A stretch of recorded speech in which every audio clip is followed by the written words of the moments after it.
Hello. Wait, but that's not me. That's a black square. That's more like it. Hello and welcome back, everyone. Just ran up a flight of stairs. I hate starting a stream when I'm out of breath. Normally I wait a second. This time I didn't. Womp womp. Alright. We're back as Brandenburg. Here is the political situation. We have kind of the northern section fleshed out here for ourselves. I think we're playing a little bit of a waiting game. If I recall correctly with the antagonism. Oh, we are not. How long until our next parliament? 7 months. These guys are our rivals though, right? Yeah, we're already building a spy network. Let's go. We're thinking ahead. Thinking ahead here. That's called thinking with your dipstick, Jimmy. God, I'm old. No one probably remembers that commercial. People are like, commercials? What's that? We use streaming services now, old man. The future is now. The culture conversion's coming on nicely. Converting out some of these. I'm gonna accept the others. Are you the guy with the spreads that hits 40,000 subscribers? Did I hit 40k this morning? I probably did. That's a big milestone. It's been a while since we've had a big milestone. Let's see. No, that's membership.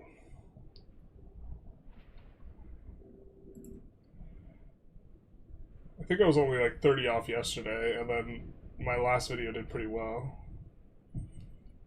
So.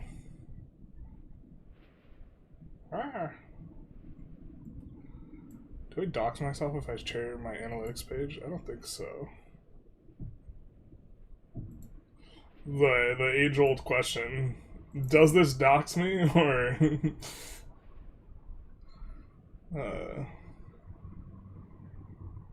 Channel analytics is the one we want. So, we did hit 40,000. It's very nice. Very nice. It's nice.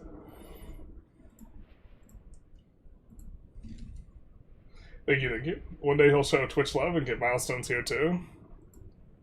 Yeah, I don't know. To be fair, my Twitch audience has grown way faster than my YouTube audience in terms of the streaming. But streaming is still... streaming... I still lose money streaming, effectively, if I were to just make videos instead. Like, it's not... I don't think it's plus EV, I just like interacting with people. Like, if it were all the same, I would think I would just only stream. I think I prefer it, like, a lot to making videos, especially because I think I'm probably better at streaming than making videos, because I'm not very disciplined with the editing. We have a eunuch.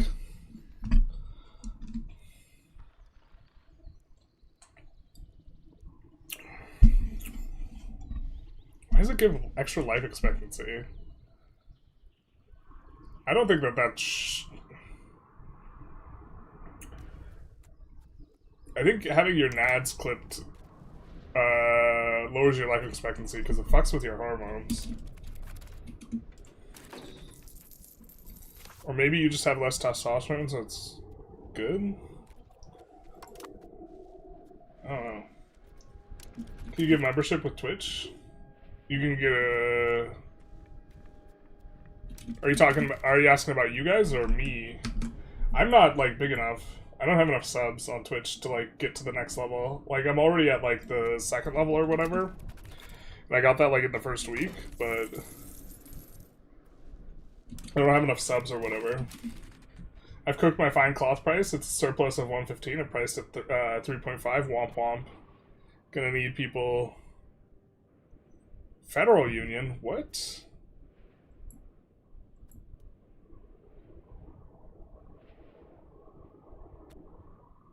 That's crazy. He's been moving to, like, annex the entire time. What are we even doing here? Right, we just finished this. I think we were working on our culture. So this is one of the things that we can do. Local councils are strong. We don't have enough money. There's some roads coming in too.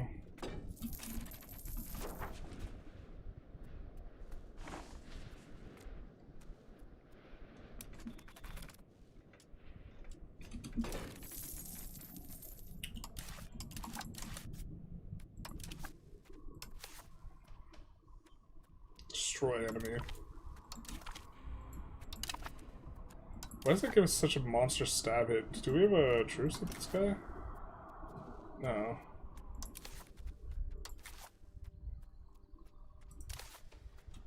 Oh, we can't get a good one with Mecklenburg. Unfortunate.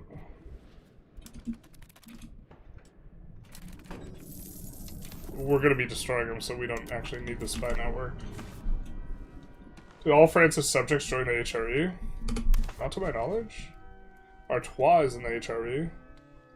I guess some of them have? Oh, you mean down here? Yikes. Is this a normal thing? I realized I had to put bureaucracy in to get the achievement. The videos, though, I'll miss the shoutouts. Shout out to you guys. After I spent 25 legitimacy per use, clipping members of cabinet members. Oh yeah, for the getting all the people eunuchs.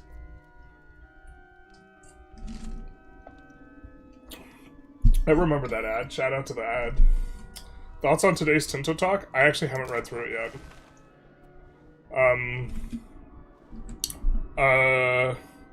Or I skimmed through it a little bit. Some people were upset that the Roman roads thing got nerfed. Or that was like one of the top comments, and I was just like... I feel like, not necessarily my audience, but the general, like, EU5 audience, I think that I just, like, have very divergent opinions on in terms of game design. Like, I felt that was clearly the best advance in the game, unambiguously, and it was, like, me. And people are complaining that it's nerfed to just be incredibly strong, and it's still incredibly strong.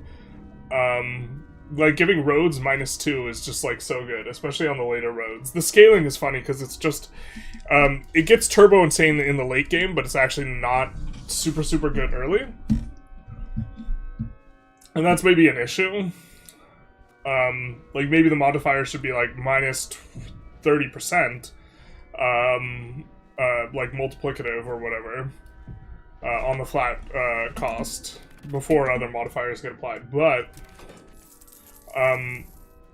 I think in general the community just seems so hostile. They're not even like, oh, I don't like this. Like, I think that I would prefer something else. They're like, wow, this game is a piece of shit. And like on my last video, I got like a little bit of a wider audience or wider poll, so I think I got a lot more of the more general EU5 people instead of just like kind of my core audience.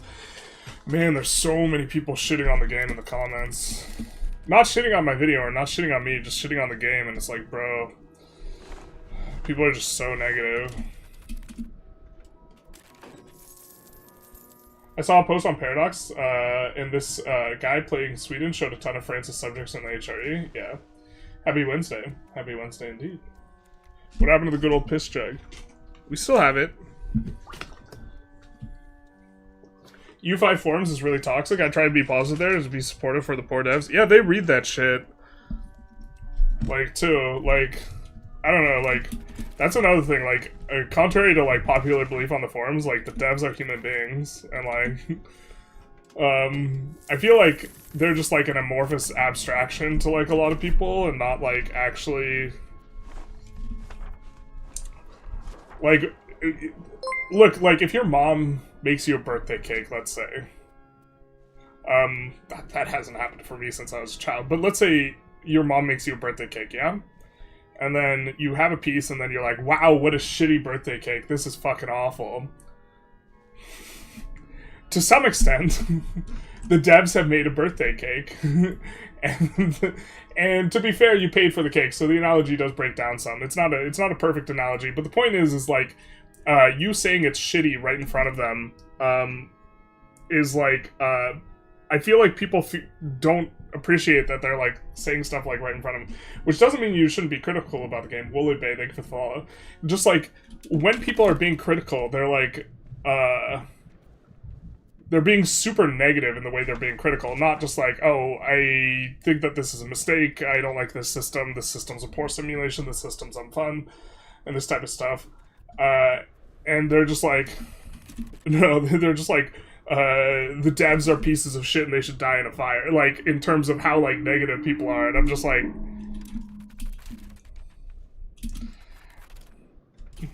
I don't know, like... It's like...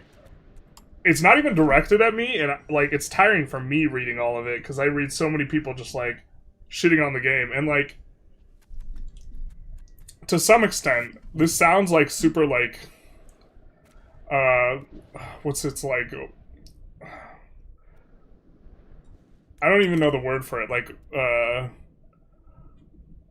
privileged elitist, like a take, but like, if your critique isn't like constructive in any sort of way, and it's not meant to give feedback, and it's just like, wow, this is a piece of shit. You just like, maybe you shouldn't play the game if you don't like it. Like, with the tenor of some of the comments, I feel like people are just, like, hate playing the game or something like this. Like, they're playing it for something, like, the fun isn't the playing the game, the fun is, like, complaining about it afterwards, like League of Legends. And, I mean, I guess you could play it like that, or enjoy it like that, or hate it like that. I have 3K hours in the EU5, what a shitty game, basically. Like... And, like, I don't know, they also seem like they're moving in a more arcadey direction, which is probably good for the health of the game, because that's what a lot of the EU4 people want. But that's, like, not what I want. And I feel like I'm somewhat clear about that in my videos and stuff. Like, the game is philosophically, like, moving in a direction that I don't think is necessarily bad, but it's stylistically, like, not what I want. Can we start building granaries? I think we have... We give city rights here. We could wait for an event, though. We don't have a lot of cities backed up, so we won't give out city rights.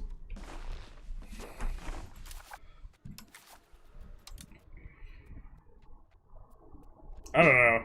Like, reading through it, like, honestly, like, bums me out, like a lot. And it's not necessarily, like, yeah. I don't know. Also, a lot of people just want the game to be, like, something that I don't want it to be. And so, I don't know. Where are we looking like money-wise? Yeah, Bohemia just fucking rolling in it. Promotions are a bit slower. We could probably keep this ish rural. We don't want to upgrade it too far if we're planning on urbanizing it. But it's close to the capital, so it's going to have high control. We're doing pretty good in the control department, though. We just have to annex this idiot. And then we will be able to culture integrate this. We'll probably do that by hand. It's close enough to the capital. Someone said something about Johan should retire, and I was like, dude, that's fucked up. Johan's the man. Yeah, the amount of hate that Johan's, like, getting in some of the comments I've, like, read recently, it just, like, seems, like, inappropriate. Like, you can, like, you don't have to like the game. I'm not saying you, like, have to like the game, but, like, they're acting like Johan's, like, broke into their house and stole their child or something, you know? Like, their future experience of EU5 was, like, their child, and Johan took that from them. And is like, it's like, and now they're like John Wick on the keyboard. Yeah, I'm thinking I'm back. Hey, Cthulhu's Pigeon, how's it going? It seemed like they don't want to go to EU5, but rather EU4 too. Yeah, that exactly seems like it. I feel like weird if we're enjoying the game. I think some people just like are recreational haters too, which is like a compounding variable. Like, some people enjoy, like, being negative online, just in general, and so then they, like, filter their reality through trying to find things to be angry about. Not even consciously, like, giving them the benefit of the doubt on that, but just, like, that's how they interpret reality. Take a shot every time he says, like. Okay, bro. We have this conversation with every Paradox game. Victoria was nowhere near like this. City Rights was a great addition, but the devs need to introduce more of them. Yeah, they're not that interesting right now, but I remember companies in EU, in Vic 3 wasn't like, it was kind of like not that interesting a mechanic on release. There was some novelty because it let some people have comparative advantage that was like unique to their country, but overall it was just pretty meh, and now it's like a lot more interesting. So, for a game, they've been open to community involvement. Unfortunately, most of that involvement is from immature gamers. There are clear ways to criticize and communicate without being an ass. 100%. Yeah, I'm not suggesting people shouldn't criticize. Just to be clear, I'm like, people who are like, yeah, I don't like the game, I think this is bad, like, I don't have any problem with them. The people who are like, wow, I wish that this developer was dead, like, it's more directed at that. What's going to be arcadey is the roadmap seems about deepening the simulation. I don't think that... I disagree with my reading of the roadmap relative to the Tinto talks. Like, the Tinto talks were about creating, like, a deep and immersive simulation. And especially the biz content, to me. The way that they talked about the biz content in the update and the dev diary, to me, that the biz content is kind of, like, overtuned in arcadey. This is not something that's, like, objectively bad. It's just stylistically, like... It's fun to play once, but then, like, I don't think you create a really good game long-term if every single patch is arcadey patch for XYZ nation, and then everyone just gets omega huge bonuses, and then it's, like, hyper polarized. Like, it's already relatively polarized, right? Like, Castile gets a bunch of, like, advances and stuff that make it significantly better than just, like, Wallachia, even if they had the same territory. You know? EU5 in the beginning felt like it was a bridge between every Paradox series, and now they're moving more to being EU-style game. Yeah, this is kind of how I feel about it. Which probably is financially better for them. Just like, I didn't play EU4 because it was arcadey, and I thought a lot of the arcadey stuff was silly. And virtually everyone who's like complaining about stuff, and the way in which Johan, or yeah, I think it was Johan, was like, we hear you, we're gonna kind of start doing things a little bit differently, was in response to like all the EU4 players being like, oh no, I can't get my cores fast enough. Ah. You know, like, I can't blob fast enough, or whatever it is, because there's a lot of complaints of that nature, and that's not necessarily, like, a bad thing. Like, you can make the game about warfare and blobbing and this type of thing, and less about, like, culture conversion, or, you know, indifference thresholds in terms of economics, but there's an attention pie for every game, what players pay attention to. And if players want to just pay attention to warfare, that's fine. But that's also just a different game than if players want to, like, only spend 20% of their attention span on warfare, right? And I think there's a fundamental, like, divide of some sort between, like, people who want, like, 80% warfare and people who want, like, 20% warfare. When they start slamming QA, I take issue. People don't understand the QA struggle. Yeah, QA's hard. I don't know. I did, like, before release, I effectively did a lot of free QA hours because I left feedback on stuff, and I did over 1,000 hours. Like, I was playing more than the QA guys. And I left a ton of feedback. Will you take a quick look at your noble spending? Is this the best way to get this? Estate building upkeep? I don't remember that even being put in there.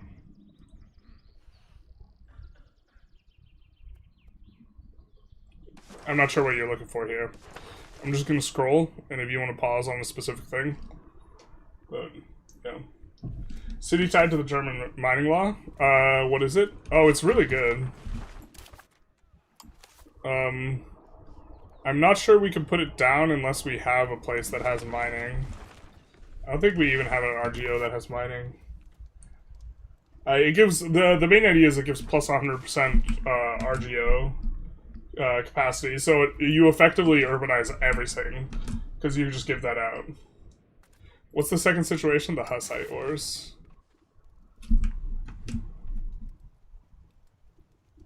What are you talking about? To some degree, I'm talking about how the community, not necessarily my community, but the community writ large just seems really, like, negative and doomery.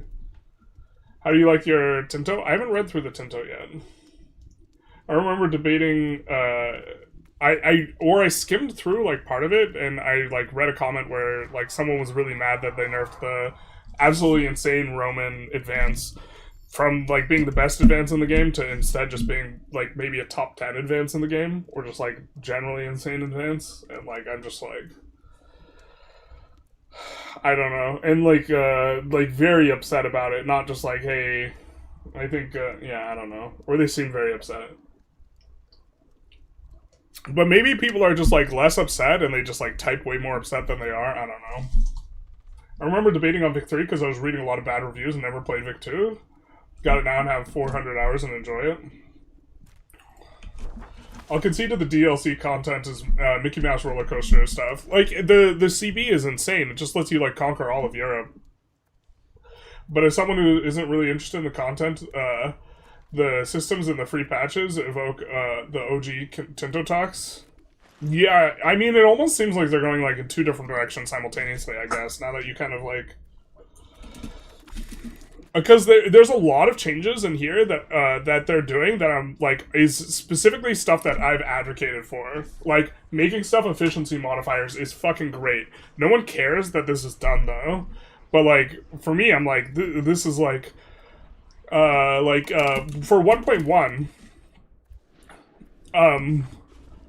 the, like, most critical thing for me was that they made proximity an efficiency modifier. And because this, down the road, just, it makes things so much easier, and proximity had already gotten, like, 5 adjustments in terms of balance.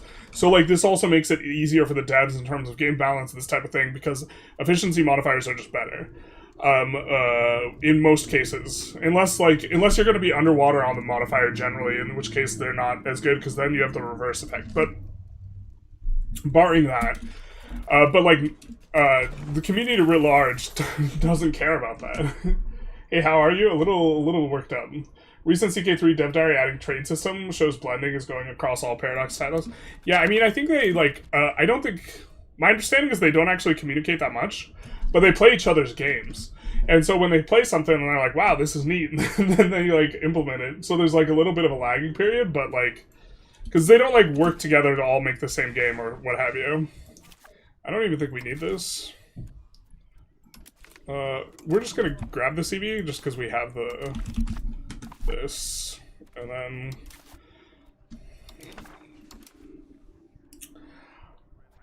I don't know who we're gonna need curry favors with. We'll just try and use it on people we know are gonna be leaders of their culture. Like, he's leader of the Frulian culture. I feel like the game as a whole is only good to play once. It's bizarre how I am unable to enjoy it while it feels to have less content and flavor than Vicky 3, but has more. I mean, a lot of stuff you play, like, the same, but I think a lot of it is, like, there's, like, a tedious amount of clicking in a lot of the systems, like, especially the ecosystems. And before release, what is it? Like, there wasn't this, like, you could not shift-click and expand a whole bunch of RGOs. And there was a bunch of other spots where there was just, like, way more clicking. You had to click, like, 2 to 3 times as much. And something, like, I really aggressively pushed for was, like, click reduction. Because fundamentally, it's, like, the stuff... the game isn't unfolding fast enough. And one of the reasons why the game's not unfolding fast enough is because you can't click fast enough. And so one of the ways you resolve this issue is by reducing the amount of clicks you have to take in-game. I love the builder aspect of EU5, never gotten to EU4, probably for reasons you mentioned. Hopefully they keep building systems, as I think it makes it unique to the Paradox world. We will see. We will see how they approach it. You can try. This traitorous subject was supposed to be flipped back to us with our content, but never was. Terrible. We don't have cores on them or anything.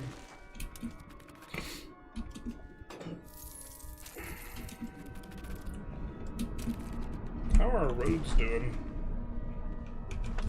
Roads are doing pretty good. What are we doing for tech? Getting kind of towards the end of the age. I feel like I constantly need to be using interaction to destroy them. The noble estate buildings? Oh, very interesting. I haven't been destroying them that aggressively. Maybe I'm making a huge leak. Because, like, the noble estate buildings... To be fair, they added some new ones, and I maybe haven't been on top of that.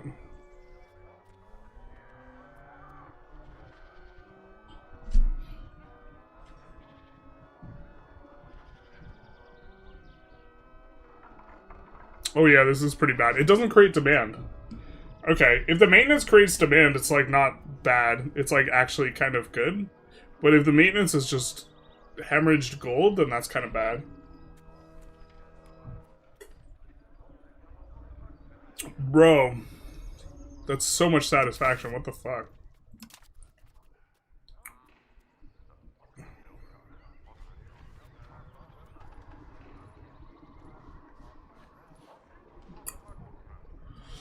I don't know, it's so expensive to get rid of them. I feel like you just wait for Parliament and use the Parliament stuff. They're spending a crap ton on their buildings that they would have spent on consumption or buildings and RGOs in 1.1. I think that this is good because it was just like they were getting a ton of free money. I think a new minigame is using surplus satisfaction to delete their minigames. This might be true. This might be true. A lot of people were upset with my culture video because, not because they thought the video was bad, although I did make a mistake in it, but because, like, they didn't want to play the minigame. My first BizBand campaign, balance looks fine, since I'm not sweating min-maxing everything. A little push by CB to get the Roman Empire going. A little push is maybe a generous way of framing, like, what the best CB in the game. China also has that CB against release, but that's just a... The CB is only to the extent of, like, reunifying China, which is, like, seen as, like, something that has to happen, and also, like, is historically, like, makes sense. It's, like, a representation of an, like, it's a representation of a historical event. I don't know... I don't think that, I don't think that, historically speaking, like, the Byzantine Empire... like, the material conditions were such that if they had defeated the Ottomans and, like, got established a foothold, that they would have, like, swept through Italy with some degree of ease that should be represented with, like, a better CB. Do you think the AutoExpand mod should have Granary and Marketplace on there? I think they do. If you're using the forked version. What's the viewer ratio from YouTube to Twitch? I can tell you right now. YouTube has 100, Twitch has 50. That's about kind of normal, 2 to 1. But yeah, I don't know. I got like bummed out reading comments on my video this morning. Being arcadey at the same time, the fall of Constantinople is fine as it's reasonable before. Is elitist to stay the new grand strategy audience once HOE4 style mission tree content? Press button to restore Rome to the detriment of the interest of having lived in simulations. Victoria 3 does systems really well. They just don't have a lot of them. I'm like more interested in systems than modifiers.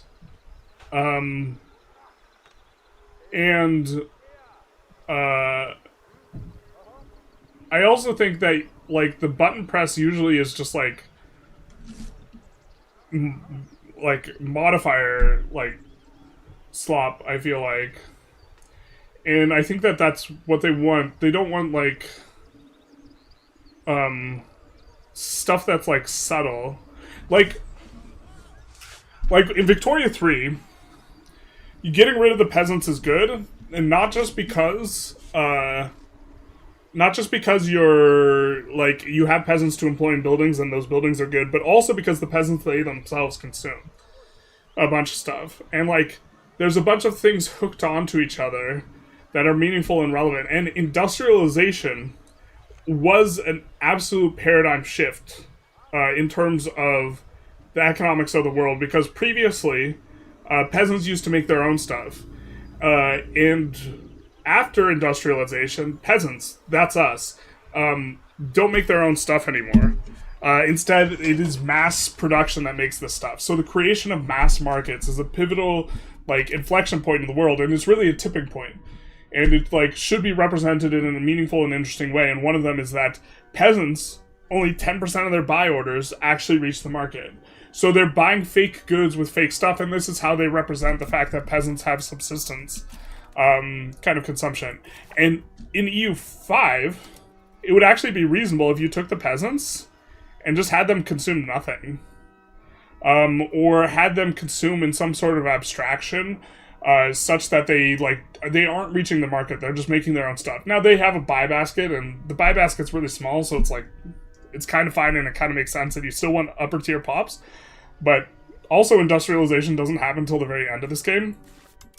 Like, it starts going in the mid-1700s, like, historically speaking, and then it's, like, just in Britain. But, like, yeah, I want systems. I'm, like, less interested in just, like, turbocharged modifiers because content, like, which, like, to some degree, I think is what's going on with Biz. Biz has some, like, systems, but, like you have the bureaucracy stuff, but the bureaucracy stuff is just, you're not, like, applying hooks, at this point yet, because I think you can expand bureaucracy and make it more interesting, and I think this will happen. But, like, you're not, the bureaucracy stuff just gives more modifiers.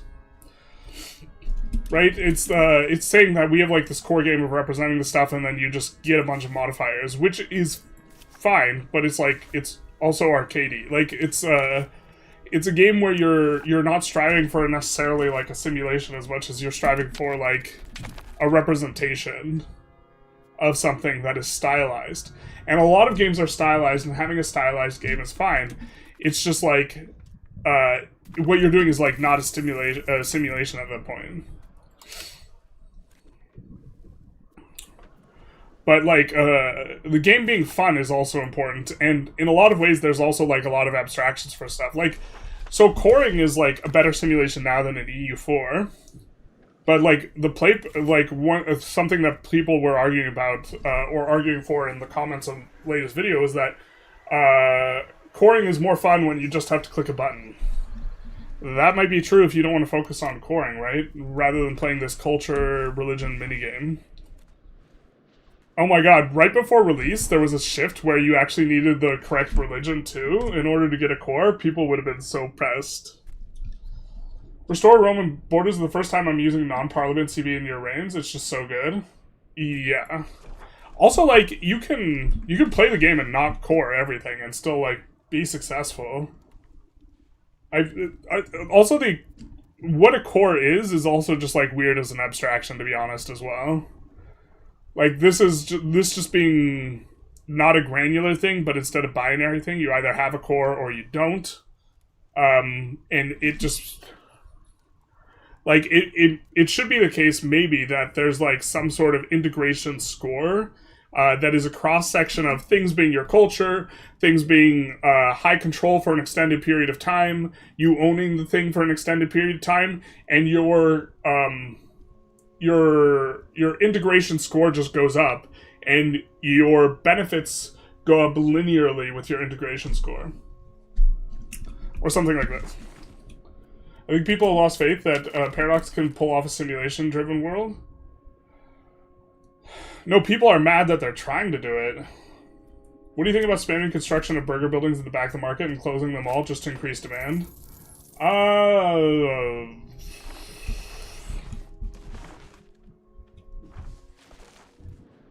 think that in some instances this is theoretically correct, yeah. I think that, no, I mean... if you're trying to do a perfectly executed strategy, this is probably part of it. But you would have to calculate the ROI on it relative to, like, how long it takes to get paid off.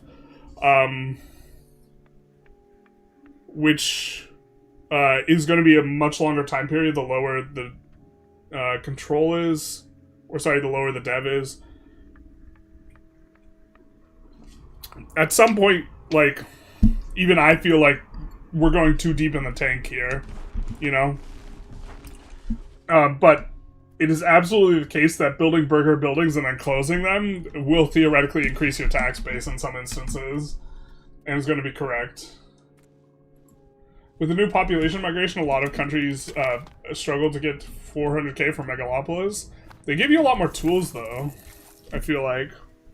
What's our population look like here? Oh my god. Not used to new hotkeys yet. I mean, we're kind of having a come up. I think people are complaining about pop growth, but I think they might just be underbuilding granaries. Like, if you don't build the granaries, you don't get, like this is, like, a pretty solid amount of pop growth. I think people are underbuilding granaries. Let's get rid of this.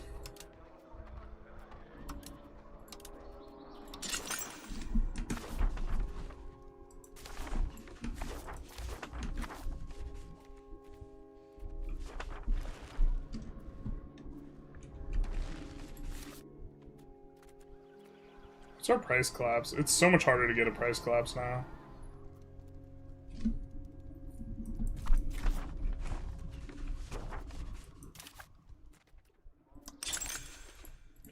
Just build one in all of our urban places. Urban places are generally going to have an easier, especially because we built the library, going to have an easier time getting the laborers here for this. I did Mare Nostrum and didn't bother coring most of the territory, just integrating. Yeah, I feel like everyone feels like they have to have everything cored. Like, there's no overextension. I don't get how you guys deal with Egypt. It's like my 7th war and there's still PETA. I don't know what PETA means. Assimilation speed should increase over time. Maybe. I mean, right now it's kind of a weird abstraction because it's very binary. You either apply a cabinet action and you assimilate very, very quickly, or you don't apply a cabinet action and it never happens. And it feels like it should be somewhere in between. It never happens because if something's integrated, if something has this, it has the -10. So we just, we hard can't assimilate in an area that's not a core. And so, like, I think it's a little weird as a simulation. But, like, I think that rather than, like, updating and having a new simulation, what they're gonna just want to have, like, modifiers. If you own it for 20 years, assimilation speed should go up. Well, I don't think assimilation speed should go up necessarily as much as owning stuff for a long period of time should maybe give you progression towards cores. You know? Would a system assimilated to acclimatization to your culture be better than straight up assimilation? You could have a system like this as well. Because, like, also, like, well, cultural mixing is too much of a performance sink to, like, have a bit of a thing. But that would be a thing. Like, if our country had a lot of freedom of movement, the West Pomeranian people would, you know, intermingle with the Brandenburgian ones. Although, to be fair, there's not that much movement that happens during this time period.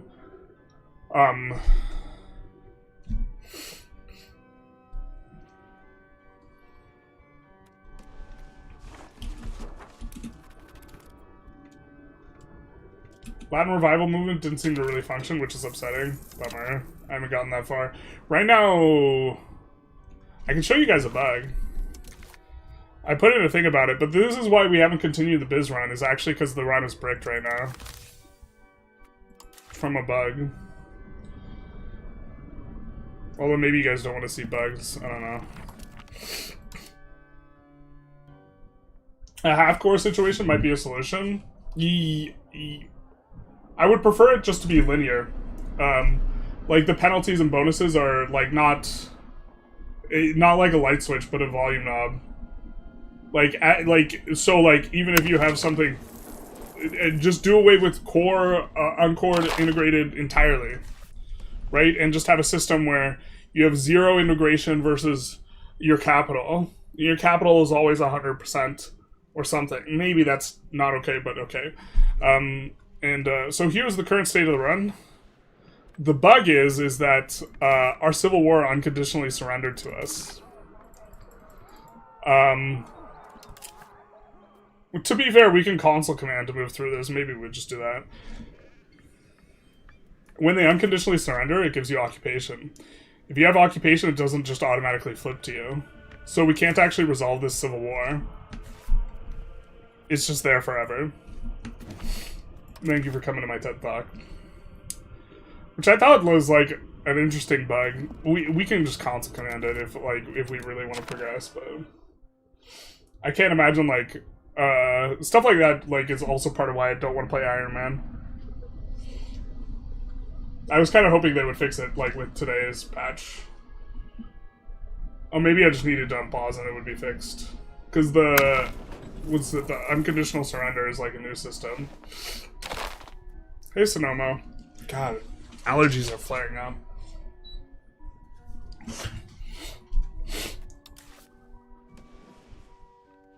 A 50-50 on RP, Orthodox, or full Romaboo? Is one of the religions better than the other? Hellenism might be the best religion in the game, so... Hellenism's way better. I love for cores to be at least a little bit more interactive, but there's no way for that to be implemented without everyone losing their minds. Everyone's already lost their mind. I don't know. People are so pressed. Do we get our CB yet? We did.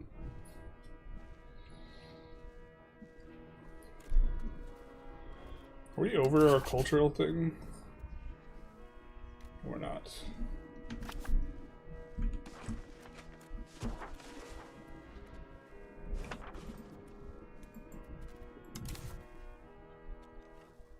I think this is just fine for us. God, why do I feel bad about this? It's probably because multiplayer Dominions game I'm playing right now is a little bit spooky. Alright, let's just raise this.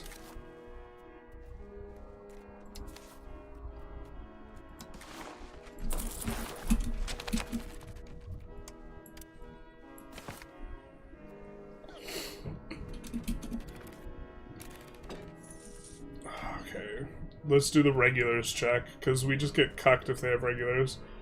So AI has one stack of light cavalry, and a few...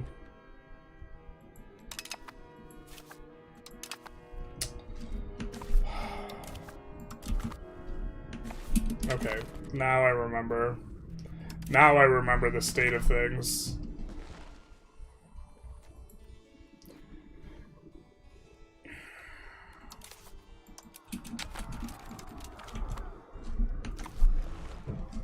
It's all coming back to me.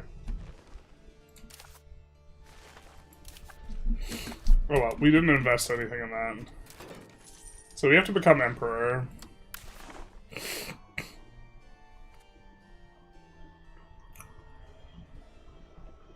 Why aren't we...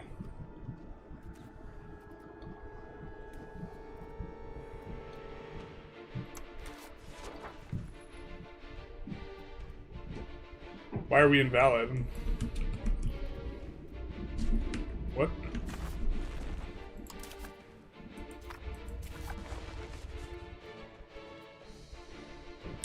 Is it because we're in a PU?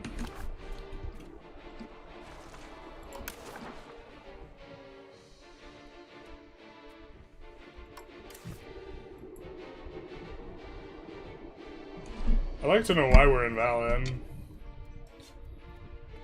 I assume it's because we're in a PU, with an Upper Bavaria is the PU leader.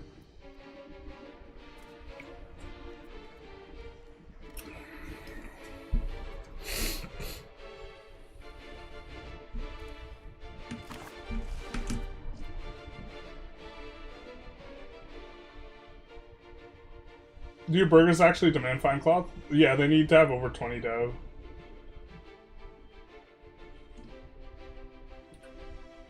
Maybe you tie assimilation to popcorn satisfaction too? Yeah, you know what it should be is like, it should be like a progress bar, and you get more progress for a variety of things, like high control, high satisfaction, this type of stuff. I think they fixed the Civil War until unconditional surrender in this mini patch. Perfect then. Do your burgers actually demand 5 cloths? Yeah. Toll Castle was the building, become really rough to have. I think it would help if natural assimilation conquered instead of being hidden. I'm not sure what you mean by that. What was that white piece? That was HRE thing. The Emperor said, no, none of that. So you stop that. You cut that out. Personal unions need work. And coring to have better interactivity. Like citizenship controls and merging laws and stuff. I think I would like a progress bar for cores. And just a bunch of things to help out. Like, having all your culture would help out, having all your religion would help out, higher control, higher satisfaction. And that this would, like, the binary nature of it, I think is maybe the issue. Junior partners are ineligible now. Hey, Svanka. How's it going? How you doing? Long time no see. Chinese game content, yeah. We do like the Chinese games. The Chinese games, the audience doesn't like them as much. Boy, if I could get 200 viewers to watch me play Romance of the Three Kingdoms, we play a lot more Romance of the Three Kingdoms. And then complain about how awful a game it is, because it's really not a very good game, but... We're the... whatever the Chinese equivalent of Weeb is. Because Weeb is Japanese, right? Like, I'd be one of those, to some extent. I like the Three Kingdoms period a lot, and, like, Ancient China a lot. But, like, modern China, I have different feelings on. What's the... how are we doing here? Ich bin ein Berliner. Today's not the day for me. Good night. Okay, Happy Chef. That's a bummer. Take care. Did I miss one of your comments? What happened? You haven't been chatting, right? You asked about ratio? Okay. Take care, man. Prevented players from unconditionally surrendering civil war. Nice. Just a cool time period. I don't even know if it's necessarily, like, a super cool time period. As much as, like, I like the time period when I was a kid. Like, I read the 2,500-page novel when I was in middle school, like, multiple times. And at this point, like... I'm too in there, like, that's just, like, not necessarily, like, an objective sense of cool, I would argue. Not saying that it's uncool, but, like, at this point, it's too difficult to divorce myself from the sauce, if you know what I mean. Like, I might be lost, in fact, in the sauce. To be fair, you're not going to attract a lot of viewers if your name of your character is Pericles. It's Pericles. Pay. No. I mean, that's... I don't think that was our character's name. I think that character was just around there. We've played with just only historical characters, too, though. I think last time we played, it was just with the historical characters only.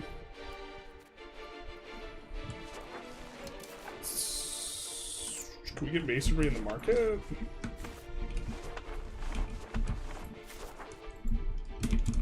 I wish there was a toggle for, like, you could lump a bunch of goods into local demand. What are we demanding it from? It's not even us! It's these other idiots. Yeah, I mean, that makes sense, though. Okay. I think we're supplying... way more than other countries, though. Yeah, we are supplying more. Other benefit... we are sufficiently small that we are sufficiently small enough proportion of our own market that, like, this effectively increases the cost for us of masonry. Separatism should play a better role in making cores. There should be cultures with a special modifier that make it almost impossible to assimilate. I think there is certain cultures that are harder to assimilate. It's harder to assimilate Jewish. Like, you have to convert their religion before you can assimilate them. Does anyone have a guide on army logistics? I do not have a guide, but I would say that you have to pay attention a little bit more to supply now, which isn't even something we've been doing. in terms of what you could get natively, or the length of your supply line is not very long. It's like, I think, like 2 locations long or something like this. And so if you're like more than 2 locations away from something that has enough supply to feed your guys, then you're gonna have like starving issues. And so you have to be a little bit more careful about occupying stuff. But also the province food matters. Like how much food is stored in the province, and very often you will just deplete all of this if you have an army parked in a place, and bring it down to 0. Let's not pay for that. I don't think we need culture investment. Yeah. We did that to become a duke, and then we are a duke, right? Duchy. Yeah.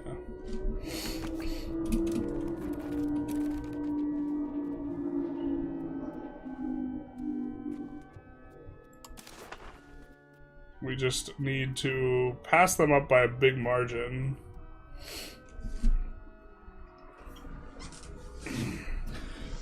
Trade capacity used to give so much of this. What are we getting per trade capacity anyway? We are getting like a quarter of a ducat. That is so ass. I think we would, if we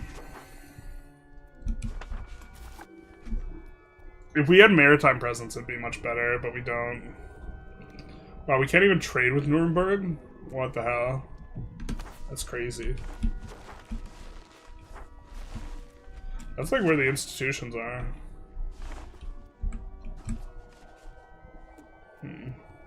What was our hotkey for... We had a hotkey for... What is it? Advances. Yeah, advances and economic base is kind of good shorthand for seeing how strong people are. In theory. At least try Pog Rizzlers and pack more punch to it. At least pay Riklis. It sounds almost Chinese. We got more trade. Yeah, now we range Nuremberg and Oslo too. Don't range Stockholm.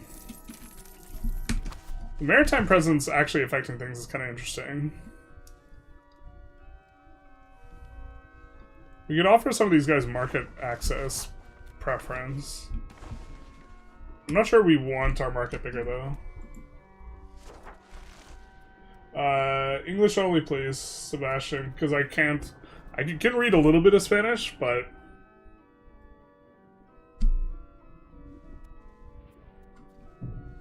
something about 25-year-olds in cabinet. But I can't moderate in Spanish. There's just no supply system. I literally forgot. Just conquer province capitals and it always works out. I thought there was no supply system. There is a supply system. But yeah, jumping over a province capital often makes it so that you actually aren't pulling supply from a location, and now armies can't store shit, and they pull a lot more from a province. Is like a big difference. So in Mittelmark, let's see if we can see.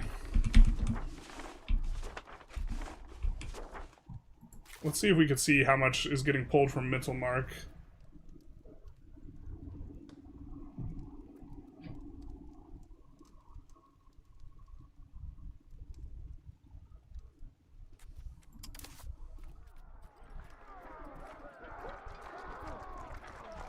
It's not even that much consumption, to be honest.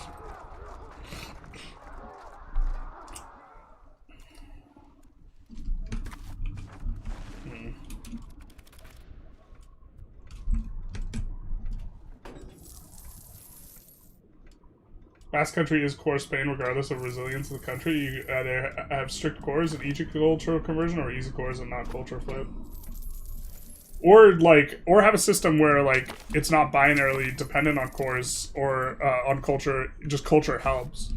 Like if there was a progress bar for, maybe we'll make a video about this today. But if there was a progress bar and culture just helped you fill the bar faster, then it would be like, instead of 50 years to core Basque Country because they like are let's just say the wrong culture, but I don't mean it like that.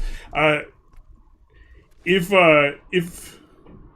it takes 100 years instead, right? The issue right now is that it's so binary. You have to culture convert everything, and if instead it was like culture conversion just makes it get cored faster, then I think the system would work better.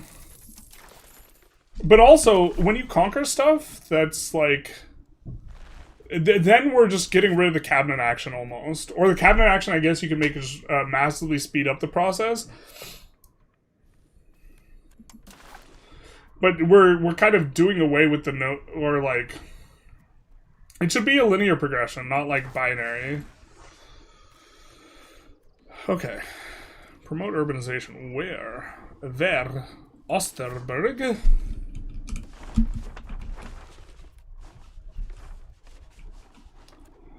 We could take Osterberg either way, to be honest.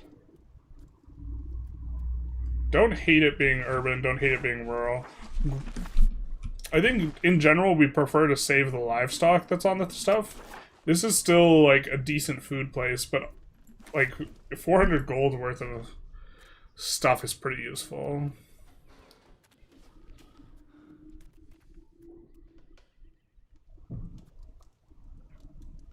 It's not terrible either.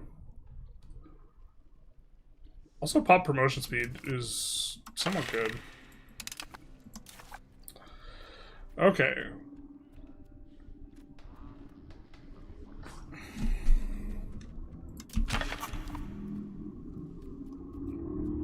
I think we're gonna try and pass this and get additional taxes. If I remember correctly, we're not too far over. Now we're kind of decently over. We could ask for a CB on someone not in the HRE. Like Denmark. Or Poland. Do we even beat Poland?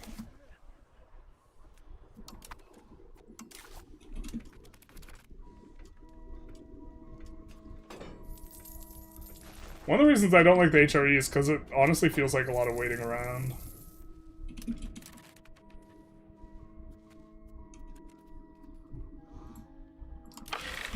I did like a podcast with Playmaker. He never sent me the link, which is why I didn't like cross-post it. But this is one of the things I mentioned, is that like playing the HRE, like it feels like the thing to do is expand, but also you can't do it very often, so it feels like you're like a cat waiting at the automatic feeder for like the for your like ability to go to war to go off. Except for we have the antagonism ticked down. Our issue is just we need to be emperor.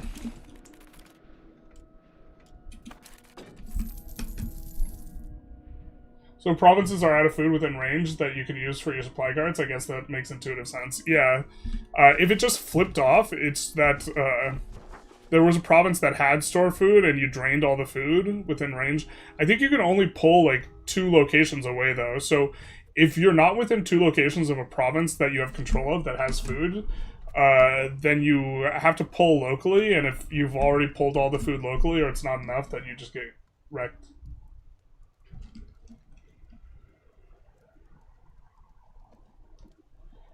Are you interested in playing in the Home Olden Age? Home Olden Age? I feel like you got me to say something I shouldn't have said. I don't know what that is. Is there a specific age where you start building a professional army? I don't think so.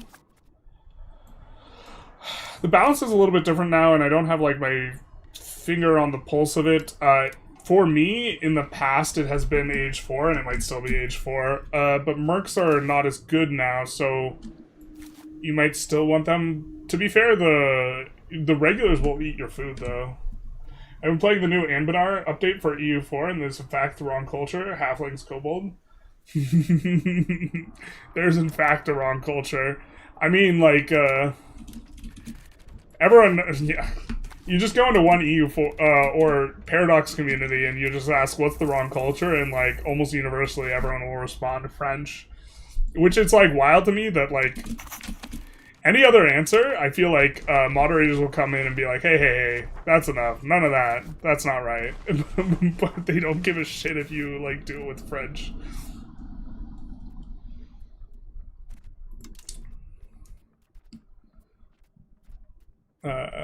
We're still trying to get a higher... I think that our assimilation speed is gated by not having enough cultural influence in some spots, so this is one of the reasons why we're building these. But also helps with promotions. What's in the province? Wool, fiber crops. All right.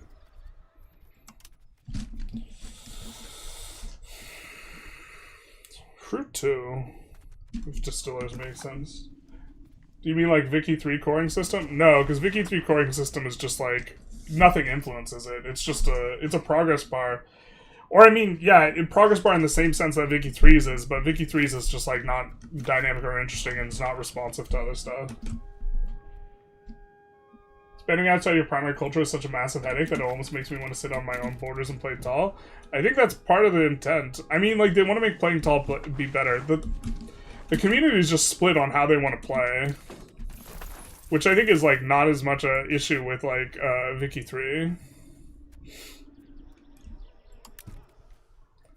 God, we're having masonry issues. If you're having girl problems, I feel bad for you, son. I got 99 problems, and several of them are masonry.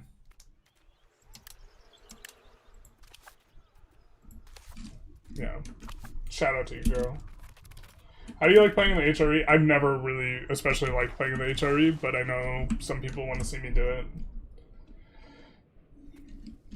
I think that playing in the HRE is, like, lame, and then it's, like, overpowered.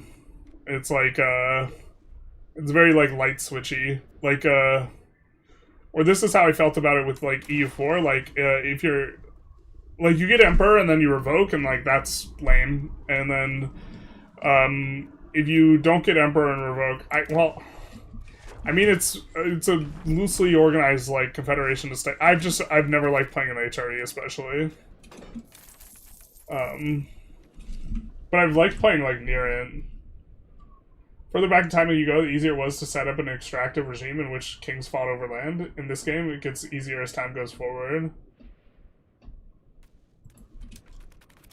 Yeah, that sounds true. Separatism goes between -100 and 100. Plus 50 equals current core, -50 conquered, beyond that bonuses and penalties. Yeah, and just have it go linearly would be how I would approach it. We'll probably lose the... Actually, fine with that.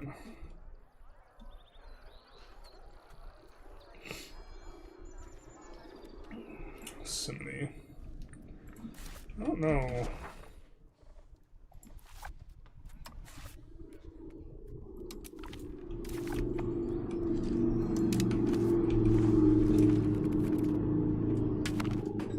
I'd like a passive integration that gets modifiers from control, culture. Yeah, that's kind of what I'm proposing here.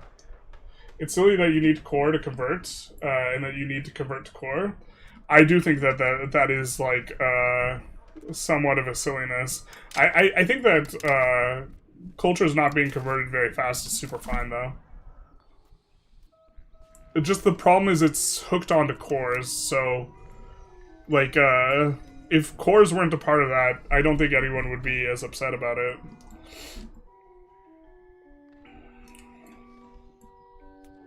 We don't have this stuff yet. I guess we want rag paper because we are producing cloth. We're kind of getting to the point where we don't have very high impact advances anymore. I guess monthly diplomat's good. Culture capacity, we don't need it yet though. I don't know, we're just kind of picking up some good stuff. This is probably not the correct order.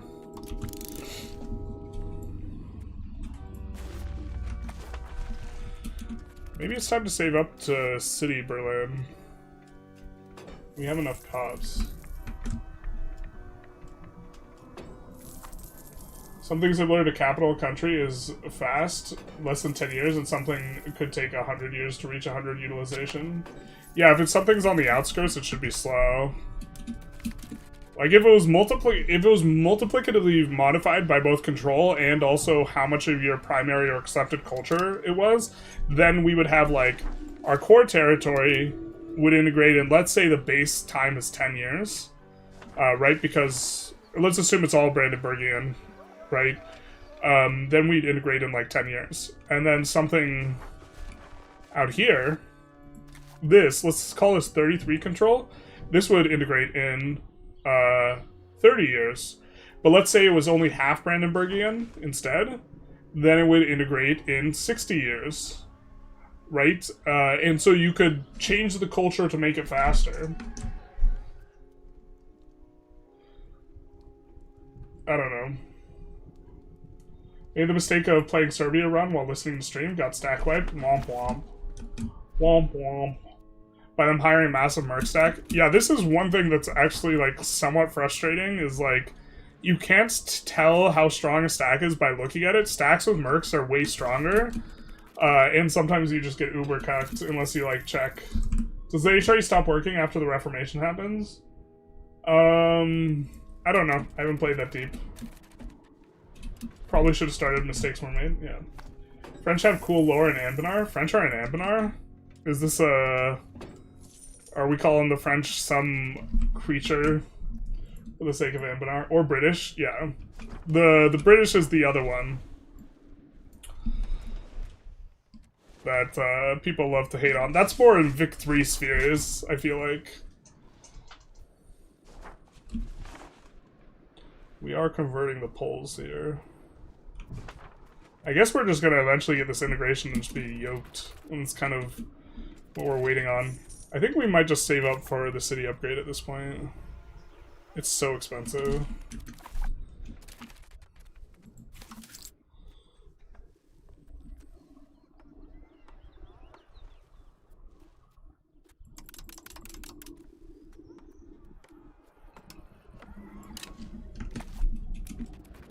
I think it's fine to punch up in the wrong culture jokes as long as it does not touch a culture that has been repressed, or for it to stay haha funny.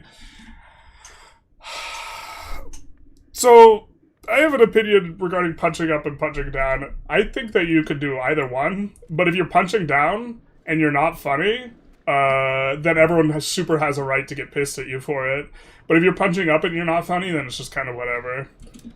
But yeah, so I like mostly agree with that sentiment. But I think that the reason I don't like it is because moderation is supposed to be more rules based than like social enforcement based, right? And generally moderation in paradox communities is inconsistent because they don't care if you rip on the French. And so for things that are like more rules based, I don't like if it's cultural, like you're getting judged by other people within your group or like this type of thing, then absolutely I think it should, like, punching up, punching down, there should be a distinction, but I don't think that it should necessarily be a distinction in like rules-based enforcement like moderation. So some mods do like say, hey, you can't rip on the French just because they're French, which mind you, I don't like it's not that I'm like deeply offended by the French jokes. It's just that I notice an inconsistency in the moderation, and the inconsistency to me is like mildly annoying. But that's spectacularly not a hill I care about dying on. Playing in the HRE is boring after the patch. I mean, right now it really feels like we can't do much because we can't start a war because it'll just instantly get bricked. I wish there was maybe some sort of mechanism. But yeah, right now our wars just get insta-bricked. I don't know what to do. Other than just wait, I guess. Does 1.2 make Japan fixes now? Not as far as I know. With the faults, at least the devs have put their intent to make a good game and keep changing. At least we can give them that. I absolutely think so, yeah. I think that they are trying really hard to listen to the community and give the community what they want. Like, people who, I don't know, the most obnoxious take to me is like the one where people are arguing that the devs are operating in bad faith, and it's like,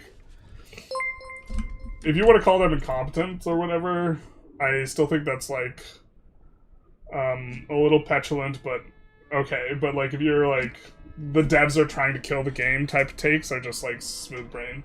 The 27 Club, thank you for the follow, much appreciated. The devs are focused on the wrong things. Yeah, maybe that's fine.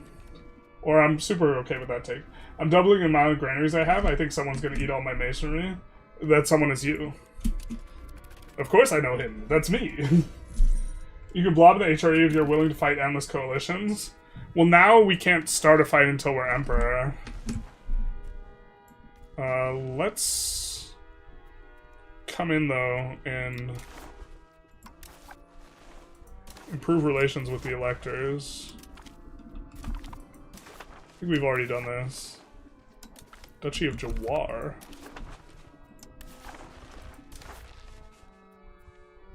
Oh, those aren't even electors. Whoops-a-doozle. Alright.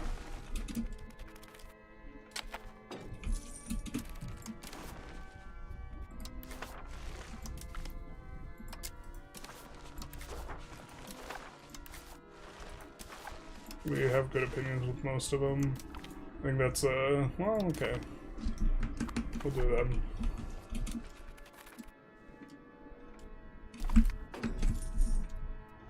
It's very possible for devs to make wide and tall fun, but right now it feels rather flip-floppy. I mean, like, also, like, playing off meta is not the end of the world. Like, you can play tall or wide if you want, even if it's not optimal. I think wanting them to be equally good is, like, quite an ask. Because stuff tends to never be equally good in games. Unless games are balanced by, like, something dynamic. Like, I've been playing some Dominion 6. Dominion 6, nations are absolutely unbalanced. But it's meant to be played multiplayer, and one of the ways that things get balanced is that people tend to be afraid of and or dogpile stronger nations. So the Diplo balances things to some extent.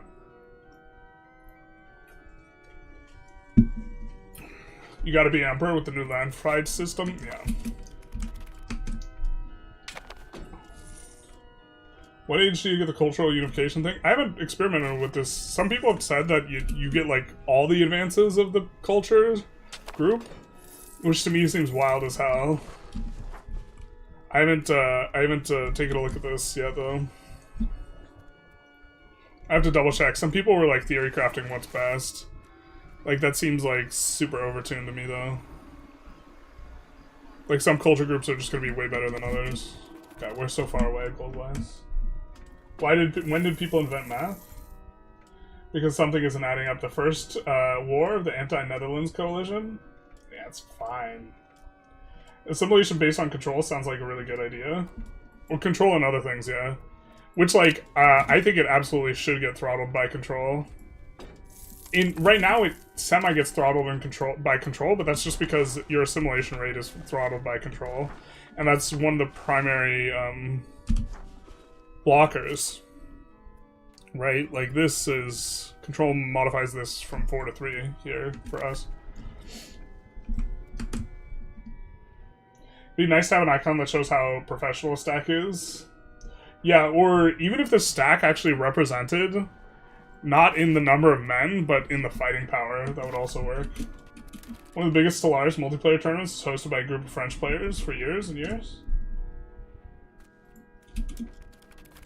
Problem with listening to the community is the community is highly schizophrenic. Well, the problem is like, you need to have like a roadmap in mind, because here's the thing: is the people who are going to be loudest are the people who are dissatisfied, and so if you have there's two opinions: blobbing should be easy, blobbing should be hard.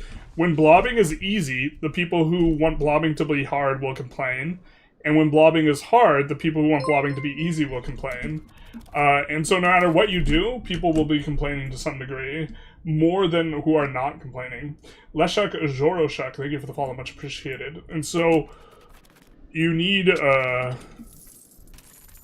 you need a way of identifying where the community's at that involves not just reading what they say. Because if you only read what they say, you're going to get a warped perspective. There, we need another cabinet member for this.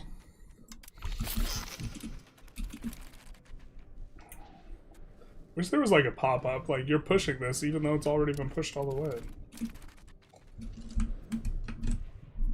Sometimes I think the devs operate in too good faith. Yeah, like they're fucking...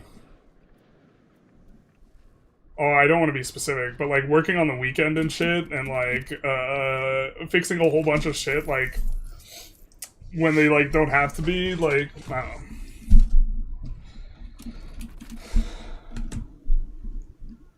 Did you prioritize dip rep? I did go dip the first focus, so we do have more dip rep. The problem is we're a junior partner, so we're ineligible.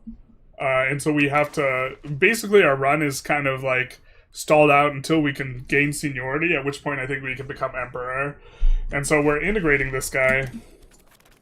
And we've gotten about half the progress. I think when we finish integrating him, we might have a shot at becoming emperor.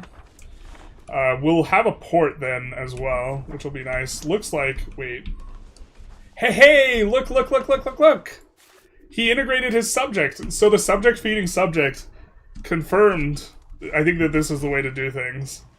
So now all of this is cord, because it's all the one culture. His subject converted stuff, I think, a little bit of stuff to his culture. Maybe not. But we're planning on accepting Western Pomeranian, so it's not a big deal. So we've effectively gotten to use his subject's cabinet actions, and then by the time we integrate this guy, it's going to include all of his stuff. And now, look, we have an integration also that's bigger, 312 cost. Now, 200 of it's still the base cost, so the base cost is still, like, prohibitive, but we're effectively getting to integrate. And also, the previous integration that we've done, for us being, we had the much bigger than him modifier, and we lost it. We got integration points while he was much bigger.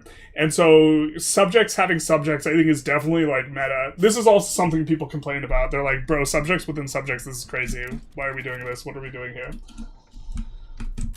You ever eat a cheeseburger? Bruh. Man, I'm hungry. I don't even think the community itself knows what it wants. Well, the problem is like, absolute despair. Yeah, that is the problem. Thank you for the follow, much appreciated. That's like in Magic the Gathering when you have, like when you have to name something. Like there's a card where the entire point of the card is you name a card, and then you flip over your deck until you find the card, and what you flip over goes in your graveyard, and then you get the card.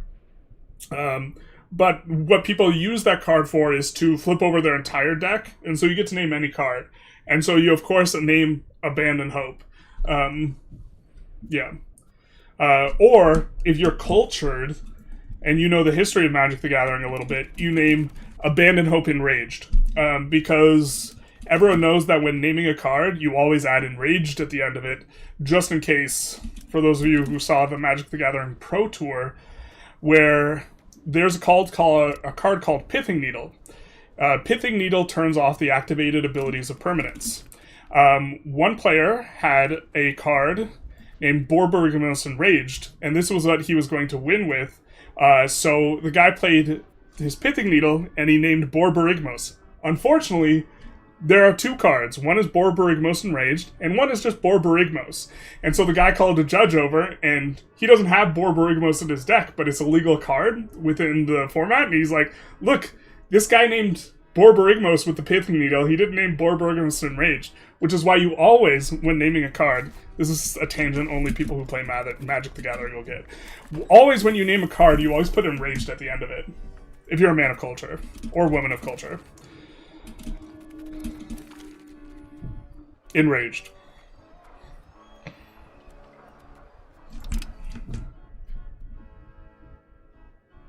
Can the Emperor enforce HRE peace if he's also at war? I don't know.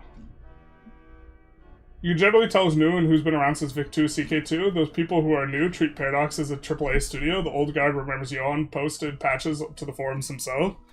Yeah, like, I don't know, like, I like Johan, like, the person Johan quite a bit. I'm bummed out when I see people ripping on him. Like, it makes me sad. Are you junior partner? Because prevent junior partners from elected HRE Emperor was also in this patch. We noticed that. We were eligible before, now we're not eligible, so we still have to fight for this. Devs following feedback has the possibility to backfire like greedy algorithm. While you're competently addressing complaints at each step, you missed a better directed development strategy that following the own direction can find, but also ignoring it could also result in the game being worse too. And so the thing is I think it's like kind of feels a little bit schizophrenic. Vic 3, and I like to some extent I hate comparing the two studios because for a variety of reasons, but like also I have experience with the two studios. Vic 3 like does not, they have an idea of what they want to do, and they seem not very responsive to feedback. And sometimes I think that that's better because you have like a vision of what you're going to do. Like the Vic 3 devs, boy oh boy has everyone told them that they want military changed, and they're just like, nope, this is what we're doing. This is the boat. You can either get in the boat or you cannot get in the boat. Which some people are going to regard this as not necessarily better, but a lot of their stuff seems internally consistent with itself in terms of vision, right? But doing stuff where we're trying to slow down the economy and then we randomly introduce something that massively speeds up the economy, like, is not as like internally consistent. And I think that there's like when you are trying to quickly respond to feedback, you run the risk of being too concerned with like the short-term stuff that you like start doing stuff that's not internally consistent with itself. Like the like one of like a principle I think that's good for like design is thinking, what do I want to what do I want the players to be spending their time doing, and does the changes I'm making correspond with that vision of what I want the players to be focused on? And I think of this as a pie in terms of you only have so much attention, and there's maybe a vision for military, right? Where I want the players to focus like 30% on military or 80% on military or something like this, but whatever you do should be consistent with like achieving that vision. I like your technical videos. Will you make a video on how to move a province capital? Maybe like the most straightforward way is to build a fort there. Another way is, like, there's, like, I think, like, 6 things that the game cares about. You know, maybe we write this down and make a video of it, but, that pen's out of ink. Ah, I must find pen. Alright, we found a pen. But there's, like, 6 heuristics. The 2 that you can influence a lot is, building a fort. And this is the easiest, the most straightforward one. You build a fort in a place and it shifts over the province capital. But if you have to have forts in multiple places in the province, the next big one is like, or you don't want to build a fort, is population. So you can use migration edict. I feel like player feedback makes them overweight balance over fun for a lot of potential playstyles. I think this is possibly the case too, because like, I mean, I don't. A lot of people who are upset about coring like now being a lot more involved, I don't think they're necessarily wrong that it's like less fun. I think the way they're leaving feedback is like the devs should like. I think the way that they're leaving feedback and like is just like insane though, or not even leaving feedback, but just like I read some of these comments and I'm like, bro, like there's like other people on the side of that, like. You could, like, I don't know. There's, like, a more chill way to, like, put that. Also, standard fans don't know what is good for them in the game sometimes. I think this is absolutely true as well.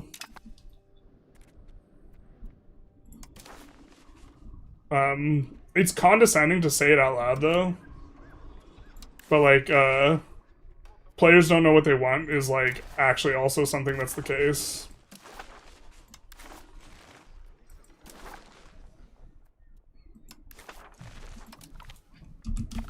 I guess if we fight anyone, we'll go after Saxony relatively late. I don't know.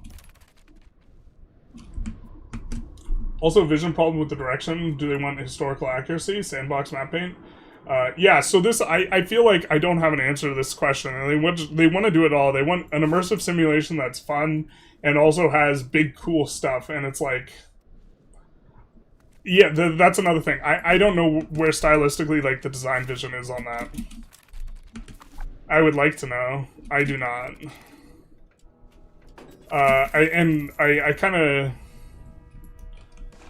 I think that there's, like... I think internally, or, well... I don't know exactly what's on their mind. I think that they are trying to do it all.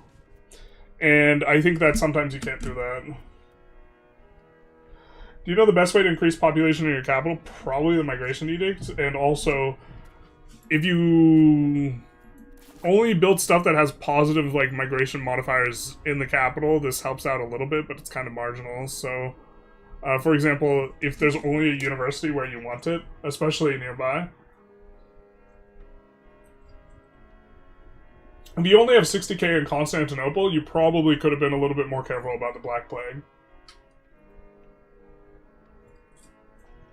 Are you blobbing? I want the pacing of the game to match the amount of content. I feel like I'm done and have nothing to do, interesting to do with less than half the time finished. That's the problem. Yeah, so this is one reason to not like blobbing.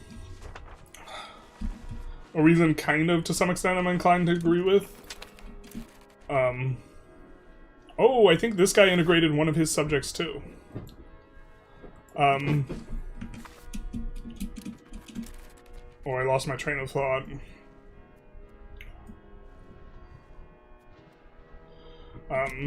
Yeah, I think that the thing is people need to be able to get through the years of the game faster. If it's a 500-year game. Because I can actually get through 100 years of Victoria 3 faster than I think 100 years of EU5, and 100 years is the entire game.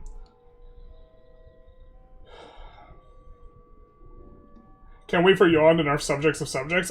So to be fair, I think Subjects of Subjects is kind of an insipid play pattern, and I would not mind it being bad. Like, I think it's like a cute, like...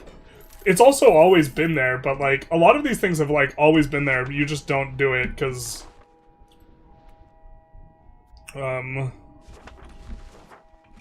we actually maybe want to send them money. Oh, it's expensive right now. Let's not. This is going to give us favors as well. Oh, does it not? Only if they're allies? Just kidding. Alright, well, whatever. CK3 is a game of subjects of subjects. A true ruler subject has layers. Yeah, just like an ogre. My disloyal subjects, loyal subjects helps me out in wars. This is so funny to me. To be honest, that doesn't seem like that bad a simulation. If your subject dislikes you, well, is there... My subject's loyal subject. No, wait, that doesn't make sense, yeah. That's an old school Magic the Gathering reference. I miss the days when Jund was a thing. 2015 Modern is, like, probably my favorite format, I think. There's, like, a format people are trying to just, like, play Modern as if it was in 2015. And Jund is good at that. And it's, like, right around when Origins came out. So right after Birthing Pod was banned, but before, like, any of the Eldrazi nonsense. I think is right around where it is. Deathrite Shaman is, like, not good. If you mean I like Jund when Jund was good and you're talking about Deathrite Shaman, you should be put in a basement somewhere. That card was insane. I don't do Magics or Gatherings, so I'm pretty lost and enraged. Yeah, just when in doubt, just put enraged at the end of it. I will say I just started playing Paradox games in November, and I feel like it's really easy to be respectful to old devs. I think a lot of people just forget devs are people and not content machines. I absolutely... I think that there's... Yeah, I think that there's this disconnect between, like... I think that it's also just a general disconnect, and it's, like, also a bit of a problem. Like, people not recognizing that other people are humans in some instances, and it's like... I don't know, like, having an opinion is different than, like, being an asshole about your opinion. I got a question. I got an answer. I'm playing Brandenburg and I stopped showing Prussia as a formable in the menus. Do you know why that happens? No, I do not. I'm guessing there's some underlying conditions required for it. You might be able to swap to the Teutonic Order and see what the conditions are. Just like...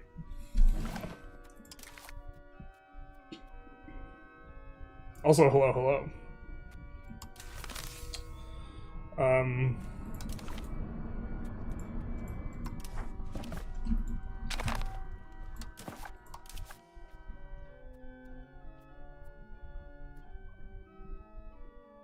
Did you hand out powerful dioceses?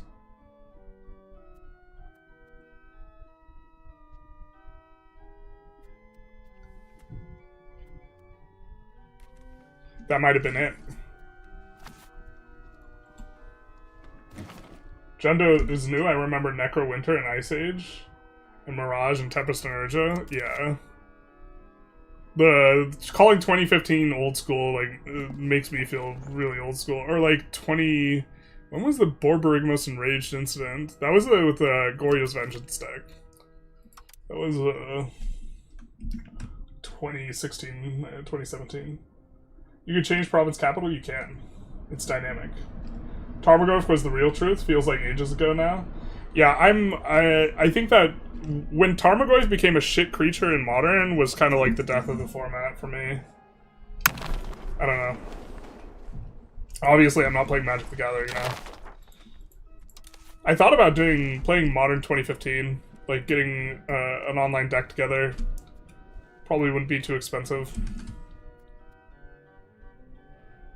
Not liking something is not an excuse for verbal abuse. Yeah, and I feel like that's kind of like what people do to the devs. You can 100% disagree with them and think that they're, like, doing the wrong thing, but, like... Also, like, it shouldn't be against the rules to be an asshole, but, like, I just think that people are, like, being assholes. And they're also being assholes to people who, like, aren't... So, generally speaking, to some extent, if someone's not in a position to, like, clap back at you, I think you should just kind of be nice to them. Like, people in service jobs... like your server at a restaurant, you shouldn't berate your server, because your server professionally has to, like, not clap back at you, right? And so you're in an asymmetric position regarding the rules of engagement, let's say. And so, like, I think if you're mean to, like, wait staff, you're, like, a dick. And to some extent, the devs can't be rude to you. Because, like, that's bad for PR and that's bad for their game. And if you're rude to them, they just have to, like, not say anything about it, basically. And so, like, it's kind of a similar situation to, like, being rude to wait staff. To some extent, I think. I don't think it's quite as bad, but, like... Yeah. OG Lurgoyf? That is OG. A minigame is already convoluted. A decaying Concord modifier and integration bar sounds nice, though. What's your tax base right now? Ooh, that's not what we wanted. It's like shit. Alright, here's the tax base map mode. It's kind of centered around Mittelmark, which we are deving up. And then our overall wealth level, which is not tax base, is 111, so not very high. Tax base is 88. We have the new map mode, though, where you can compare the eco base to the other ones. Yeah, Eldrazi Winter was awful. I remember, like, getting Thought-Knot Seared and taking 12 damage on turn 2 after playing a tapped Colonnade, and I was just like, brother, this is not it. I'm not coming back.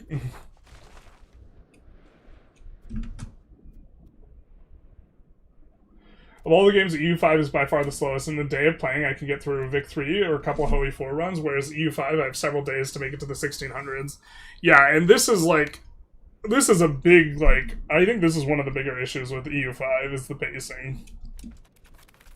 The pacing and the length of time the game is.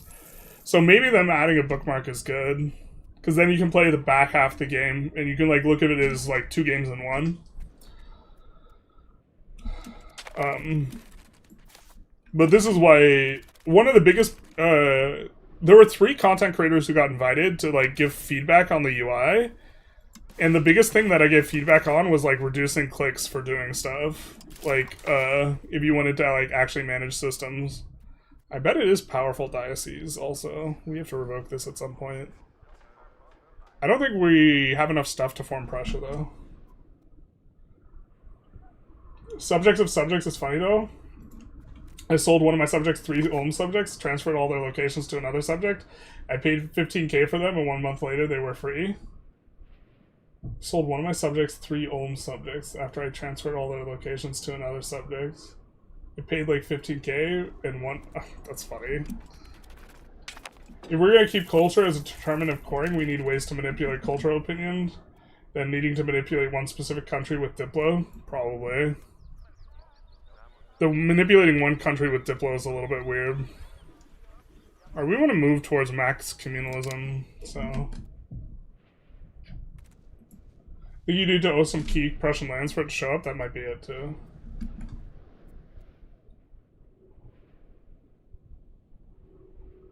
I haven't seen any of the late 1600s because I can't make it there without losing interest. Or having some kind of disheartening issue ruin the entire run. I think that, yeah, I agree. Necrowinter is real boomer MTG. If that's an age you're familiar with, where you might be interested in reading MTG manga. Yeah, there used to be novels for it, too.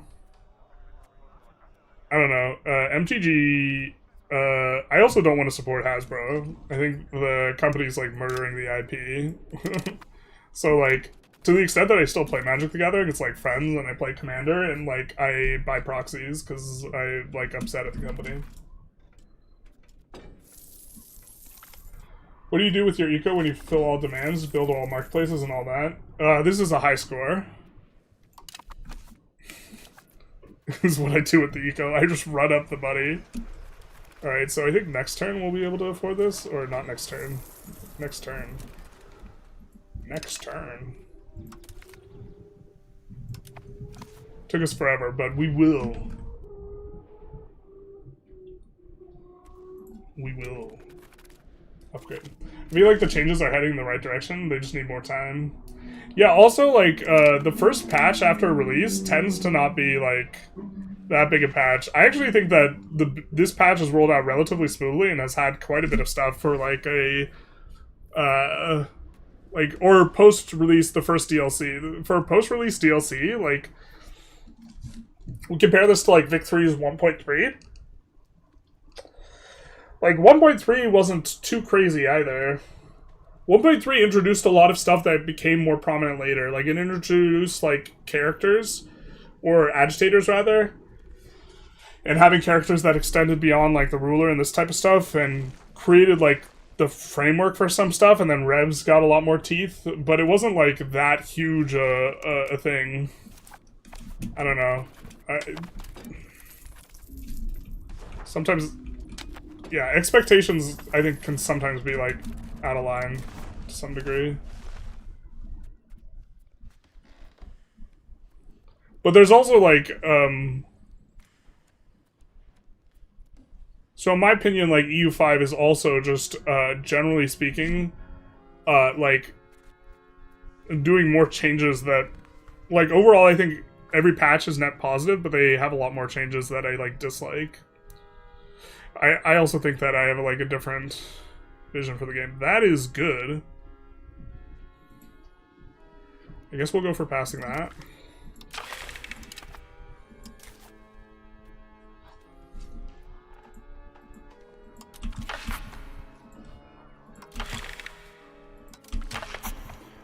Oh, I should have made sure we could actually get there.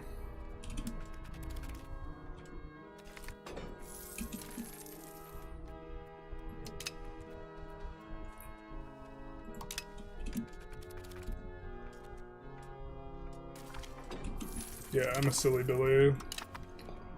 I didn't use my brain. We're gonna be short. Unless we change policy.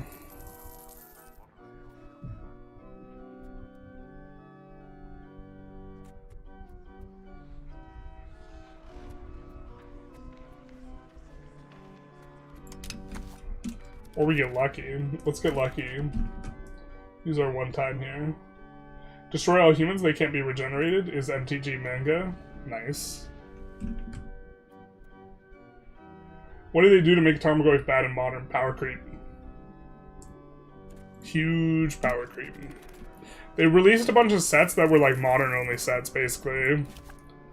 And the threats are just way better. Like, they have one-drop threats that are like just better than Goyf, so... I've always,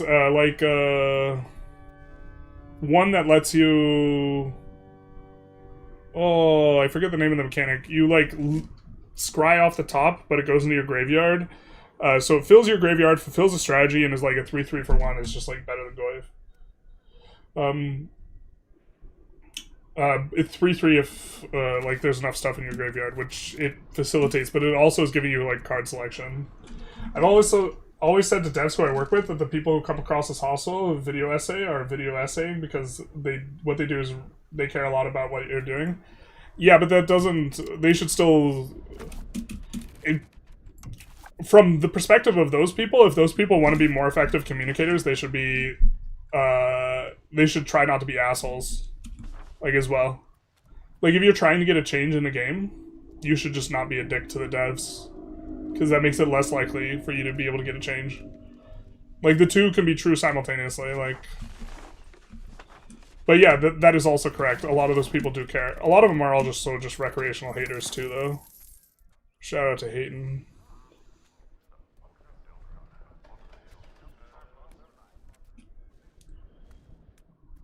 I mean, we can try and click through...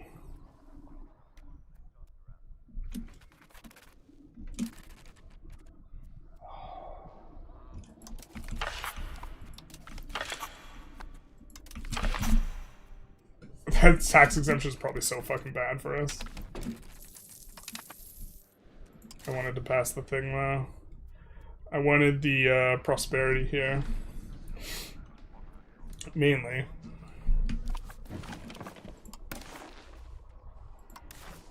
That's us.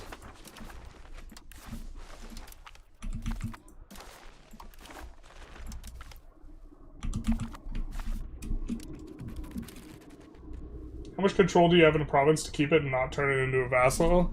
I mean, if I have some in court, I, like, basically never get it up. So I guess, like, under 30. But, like, also, it's, like, it's more a function of, like, how pressured I am on, like, cabinet actions to do stuff like integration. Then, like, what's the control look like, probably. Yeah, this is such a nice bonus.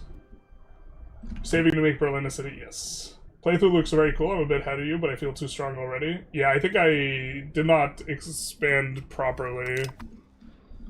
I didn't realize how uber cucked I was gonna get by the... not being Emperor, basically.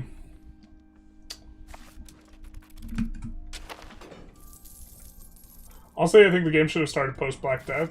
I think it's better in the timeline. Fits better with the CK2 on the timeline if you're doing a mega campaign. Doesn't it fit better earlier? Like, you would have to make the game start earlier?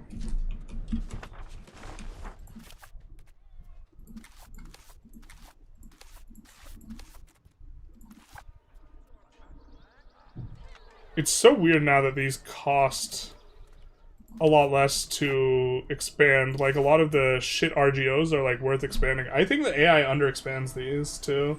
Tax base per level is, like, 0.25, right?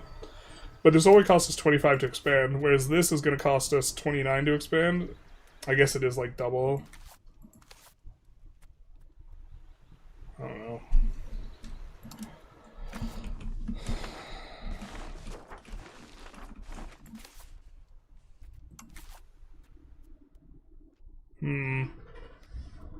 Use clay. We haven't integrated people that are clay. We also probably should have gone after Magdeburg earlier. And gone after, like, the silver and the stuff over here. Like, our expansion, like, into the north probably should have been in the west. I want another lumber and tool crisis patch. Oh my god, people were so pressed about that. What's Hasbro doing? The only IP of theirs I care about is Baldur's Gate. I mean, they're trying to get everyone on, like... So D&D, what they're doing with D&D is also fucked up. They're trying to get,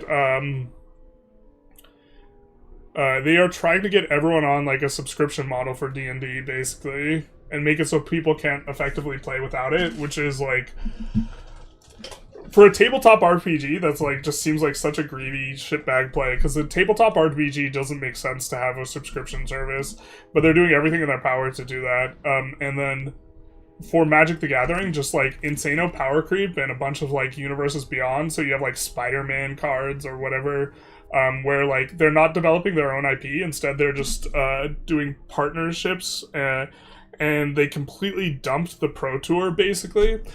And now Magic the Gathering is all just about playing for Commander and collectibles and like more collectible items, but they're overprinting sets just monstrously, which is going to collapse the internal economy. They also like don't have any care about like the long-term economy of the game, so like the people who like prices in general, prices of collections in general are on a really sharp downward trajectory, and if you do too much of that, you just like, you will get people who are like, I can't justify spending hundreds of dollars on a piece of cardboard.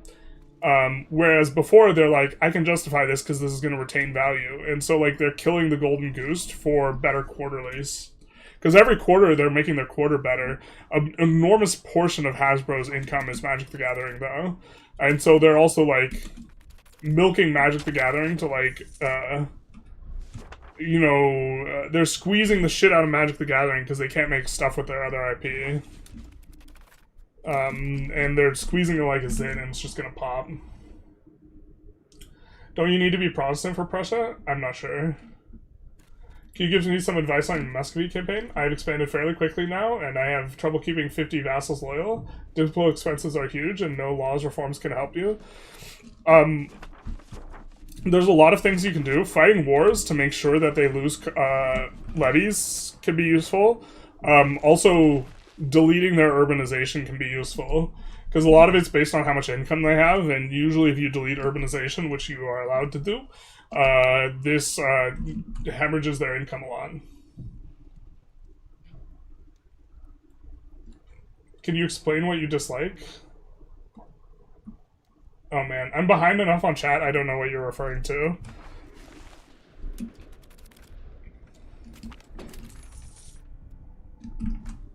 I find it distasteful how some people talk about the developers. Do you have insights into how it affects them mentally? To the degree I have insights, I think that that's like private and I shouldn't talk about it.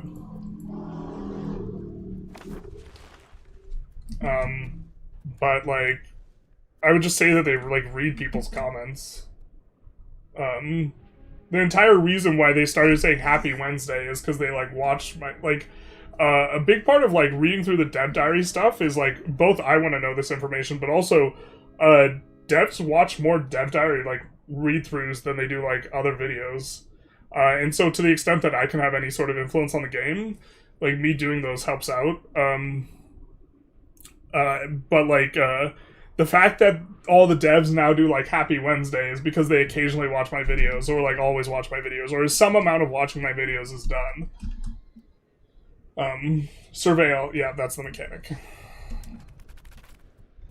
Yeah, and my pet deck was also, like, just completely killed in Modern. It's, like, unplayable. At the end of the day, Goyf was just an efficient vanilla beater. Yeah, but it was, like, that's all it did.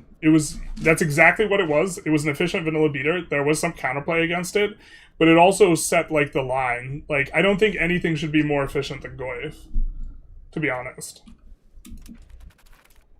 And now that Goyf's, like, unplayable, it's, like, as a beater, it's not even a good beater.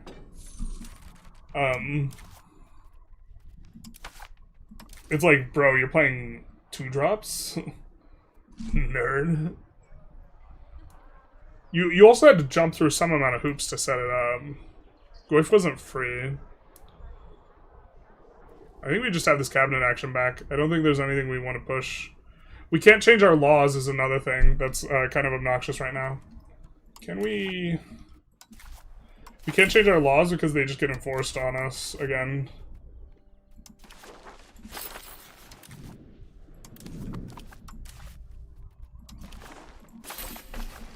I guess we'll just do a little bit of that action for now. Unless I think of something. I agree they should try and be respectful. I think people don't realize how good they have it with Paradox. Yeah, like, a lot of AAA studios don't communicate with people, they don't read shit, and they just tell people to kick rocks.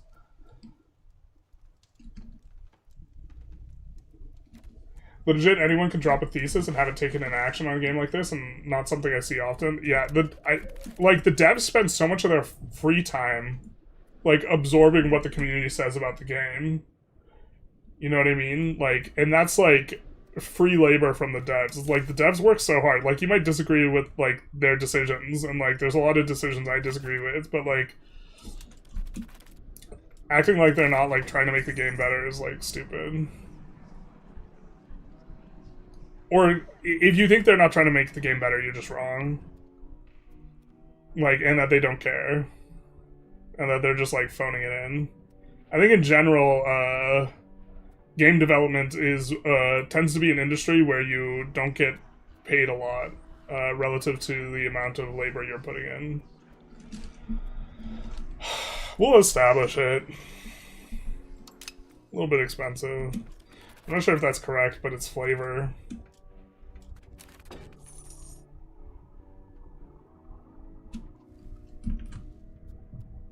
You're getting blocked by enforced peace? Yeah. This is why we're not expanding. I'm playing in the Netherlands and feel too strong. I now feel like Brandenburg because it seems cooler, slower. It is a lot. This is like an interesting stall period. I mean, it's like also like a little bit boring, but we're also like speed 5ing and mostly just talking with chat as we kind of get through this. We don't have enough cities. Ah, not that. Stupid meta thing. Okay. I had a pop-up from another program that when it's open and I click Control-E, it pops it up. So we have already given out all of our urban rights. I don't think we really need religious influence. We're not even really using it. We have tons stored up. Canonize is kind of nice, though. Canonize, I guess, is better now, because it's like a way to store legitimacy for the purposes of urban rights.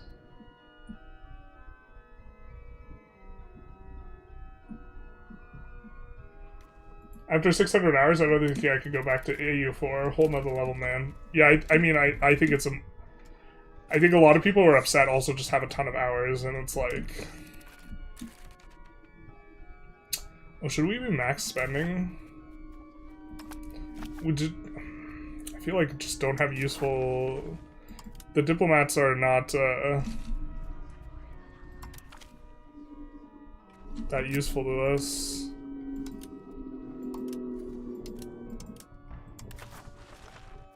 Oh, that's us.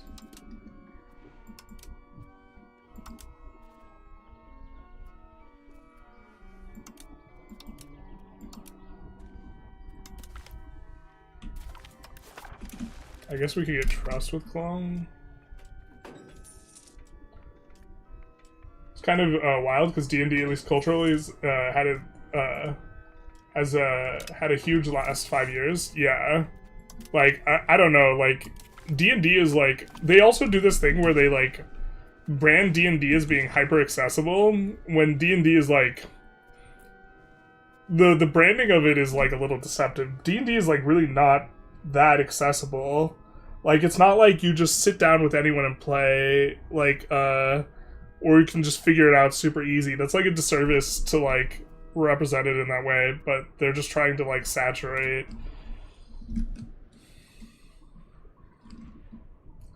I like when prices of TCG go down, but the subscription thing sounds like genuinely one of the scummiest thing I've heard of an entertainment company doing. No, yeah, I hate Hasbro. I love the MTG IP. I like a lot of the products they put out from a, like, flavor or, like, draft design. I think they're releasing them too fast, but, like, they don't give a shit about, like, their consumers, and they're, like, playing for quarterly. And I think when companies are very obviously, like, playing for the quarterly, you should adjust your behavior accordingly. Like, I like Costco. Costco fucking cares as a company. Costco's great.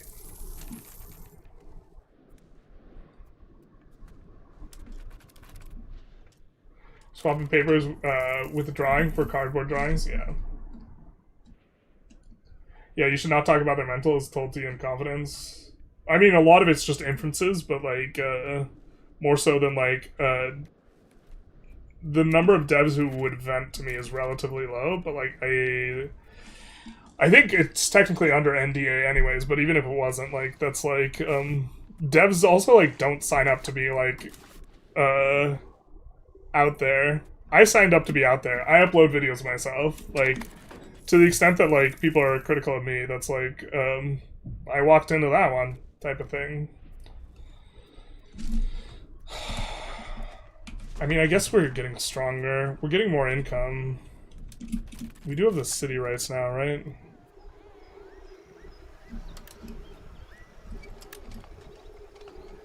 So let's actually use it to some degree.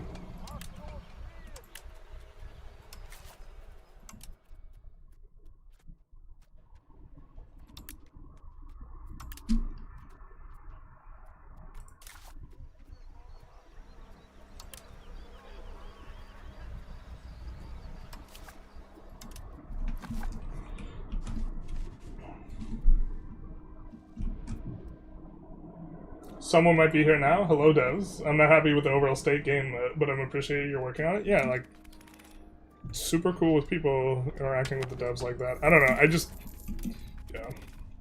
Very disheartening this morning reading through the comments on my videos. On my video. And that wasn't even, like, people being angry at me. People being angry at me, like, gives me the feels, but, like, it's also just, like, substantively different than watching them be, like, mean to other people. Is there no plan to swap dynasties? How far into the game do you have before you can get swapped? I think we've had the opportunity to, but we've also played a little bit more content-oriented. Because we also want to see what's going on with Brandenburg. But I think we're looking to take over the Union rather than, like, finding a swap out of it, which I think was maybe a leak, because it's preventing us from expanding for, like, an extended period of time. So, like, we're getting stronger, but, like, a lot of stuff is effectively delayed. I guess we want this eventually. Now we're in the, like, mode where we're grabbing stuff we know we want eventually.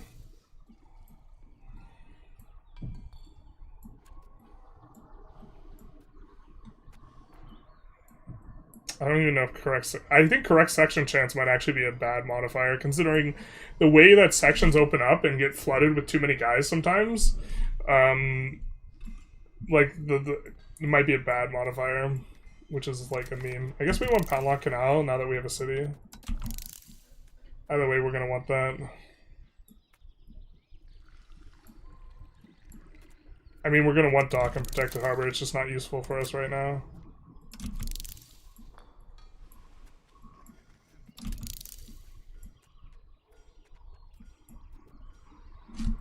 CBA creation speed seems like just kind of a terrible modifier. We already grabbed the stuff we wanted here. Yeah, we did.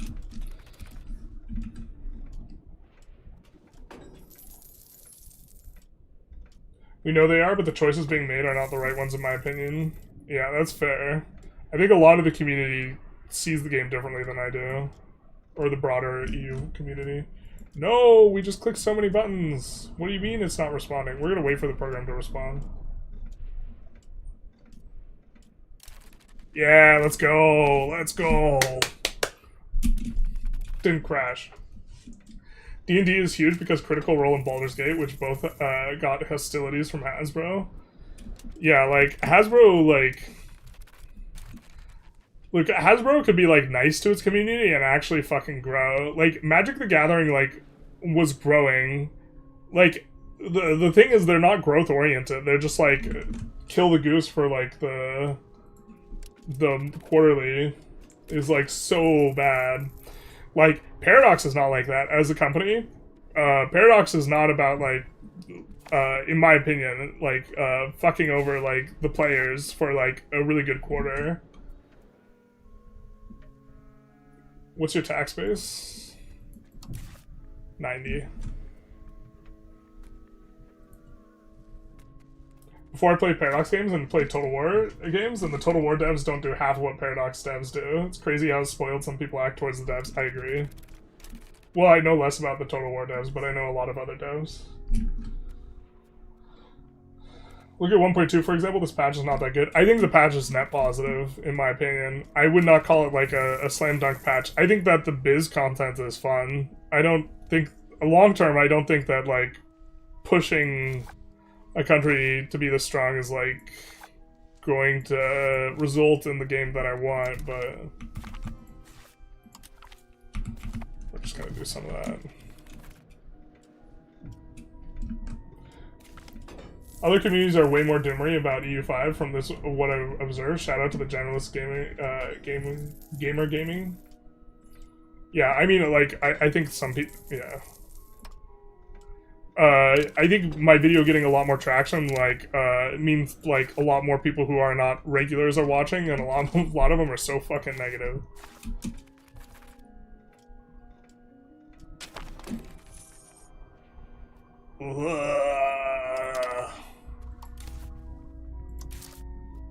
Never mind, we hate the game. Just kidding. At least we don't have that one cabinet trait that gives you minus 10%. Shout out to, like, never ever... If they don't have a cabinet trait already, probably shouldn't ever make anyone ahead of cabinet. That's maybe not true, but sometimes you just get super cucked if you roll that trait. Even the investors are upset with Hasbro, how Hasbro is treating it, and want Wizards spun off. The Wizards is like, WotC is almost all their money now at this point. I don't know if you could do that. That's more like saying we want the toy division split off so it can die. The city rates are cool, the vassal changes are good, the economy and trade is better, new line of buildings for cities and towns control good. Yeah, I think overall there's a lot of... yeah, I think it's overall net positive. We're already towards offensive, so let's just keep going. I wish there were more city rights, though. We have a slot now, because we turned this into a city, and we kind of don't want anything. This is going to be really nice, though, Berlin getting a bunch of buildings. There's more bad than good in this patch, IMO. Yeah, I know a lot of stuff are a lot of people are upset about the coring stuff. I think that people have an expectation that they can core everything. And the design almost seems to be the case of, like, saying you can't core everything. But, like, some cores, like, losing cores after you had a core and you used a return core CB feels friggin' weird.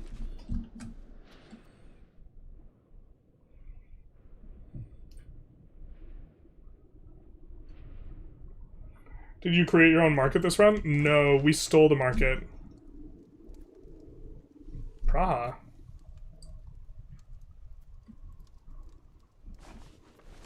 Whoa. Do we want them in our market? Maybe it's better that they're out. We stole the market from Lubeck, though. Hey, how much money from trade are you making? Not a lot. Very little. But trade still has positive effects, even if you're not making any money from it. It stimulates industries.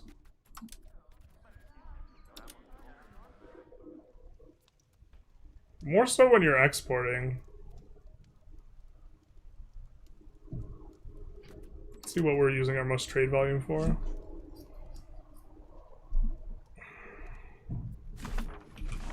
I wish we had a iron thing. Maybe this guy can make tools. It's not even that profitable, though. The gunsmith is deceptive because it's twice the price. Also, by the way, for people who are like, we should build more gunsmiths. We are building another one, so we're like doubling our supply of guns, and they're like, this should almost be like,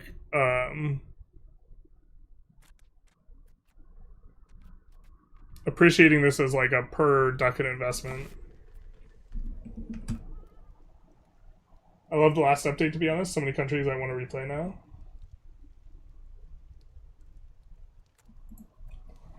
Hasbro management basically treats Wizards as a personal piggy bank. They are milking it because that's why they bought it. Yeah.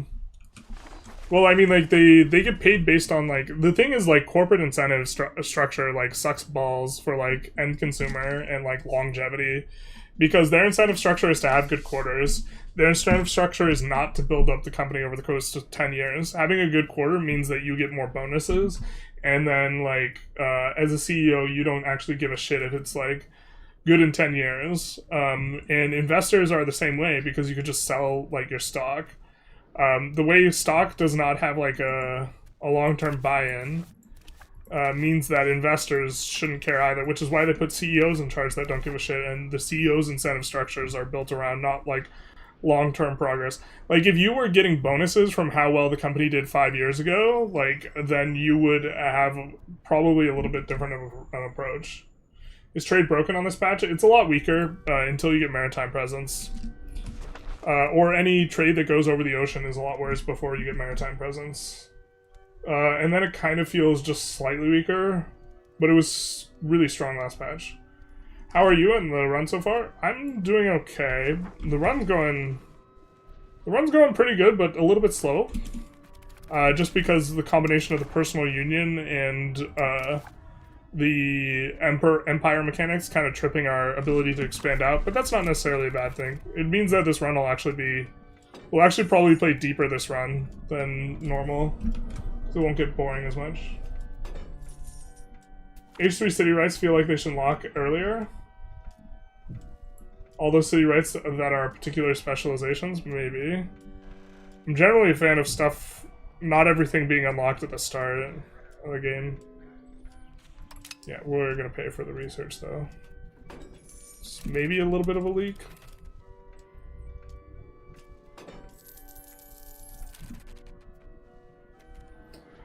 Giles, like, what's the point of integrated provinces? You can't tax, but you can't extract the RGO, but trade sucks balls too.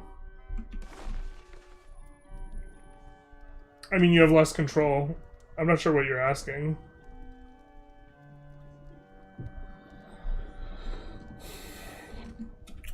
If your point is that they're less valuable, then yeah, I agree. 100% agree. Losing cores to dropping under 50% mark with slaves is fun. Yeah, sometimes there's a slave rebellion. Shout out to Spartacus. Do you think values meta is flipped on any of them? I think it might have flipped on humanist. I think it probably flipped on plutocracy. Those are the two that I think flipped. Plutocracy just like, well, this, I don't know how useful this is because trade is a little bit worse. Trade building levels plus 50%. Humanist, I'm not sure if it's better, but like, we're planning on going humanist this run, but we can't change any of our laws until we're not like the cuck in this relationship. So we have to click this button. Do you build buildings where there's high production efficiency, or you go for high control locations? Yes. The control is more important than the prod efficiency. Generally speaking, though, building some stuff just where you have good prod efficiency is good. So, like, we have maybe worse control here, but, like, we have... Well, we didn't build this. We didn't build either of these, but we might expand here because we have a production bonus towards cloth. Cloth is not very profitable right now, though, because we've overbuilt it, so we won't touch it. Very close to this annexation as well. I found myself no longer playing this patch so far. Were you playing before the patch, and then the patch made you quit? Or was it you came back, and then...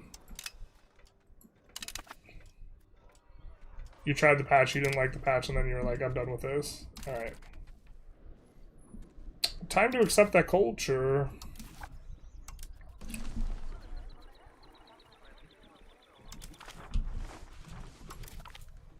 How much is it for full accepted? We're accepted either way, but 0.15, hell yeah, brother. So we will get all of this as cores, or we should. Or maybe one of these we won't, yeah. All the new stuff is cores.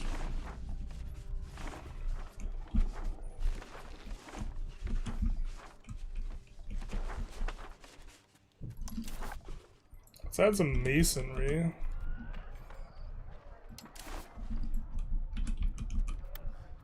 Where we have the clay. Might have to turn on the auto expand mod. We'll do that for now. Not really very many bonuses here. What do we have cooking? Seems fine. We have more clay over here.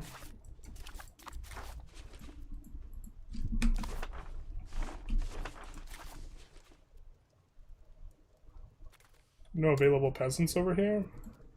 I think that we're still kind of okay doing that. Wow, West Mecklenburg is fucking huge.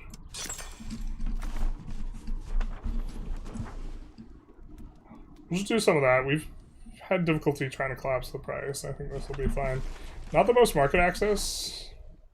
Should be a little bit more.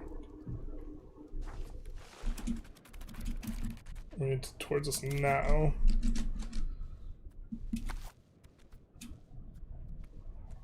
But did that help us? Oh, that didn't move our great power score at all. Oh.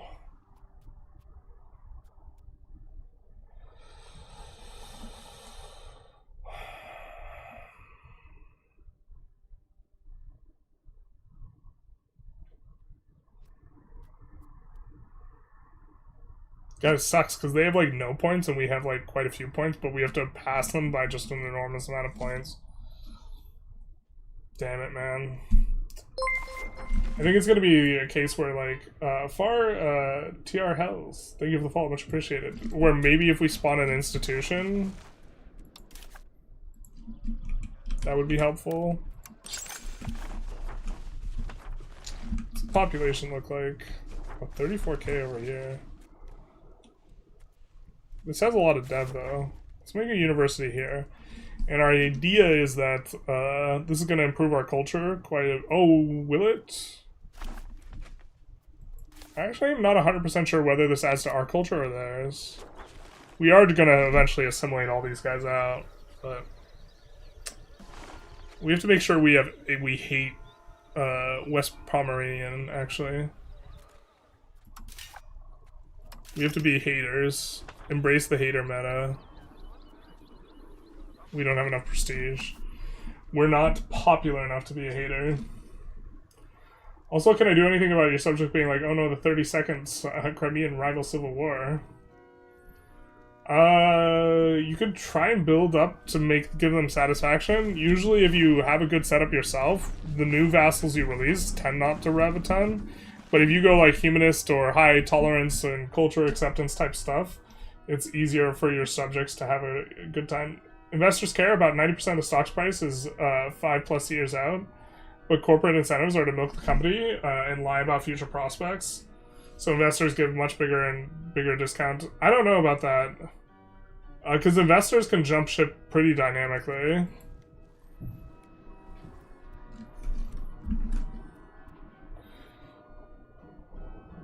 If you make a new vassal, does your countdown to culture convert reset for the older, even for the older vassals? I think it's just a universal cooldown. You just have like a 10-year cooldown on enforced culture.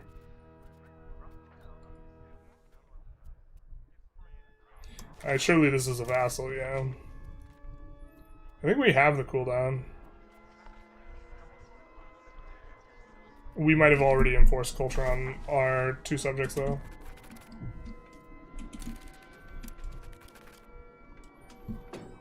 This is also going to make it easier for our subjects to assimilate. I think actually... Do we want to annex this guy too?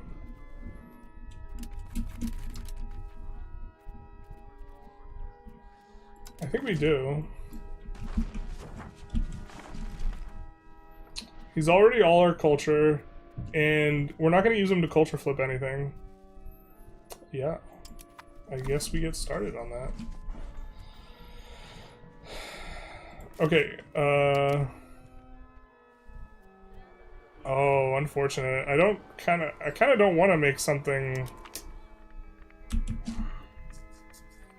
We're gonna make it a town. This is our only coastal province. Oh no, wait, we have this too. And the sand is okay. Might urbanize both of them, actually. Idea here is we need to start building a navy.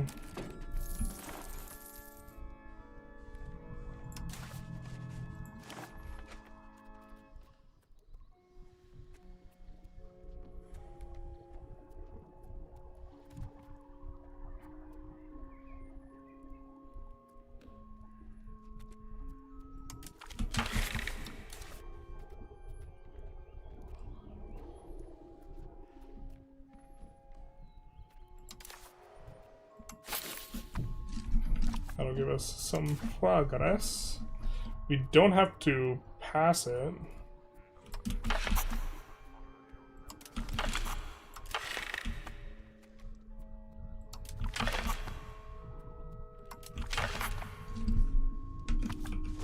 I think that'll be it for us.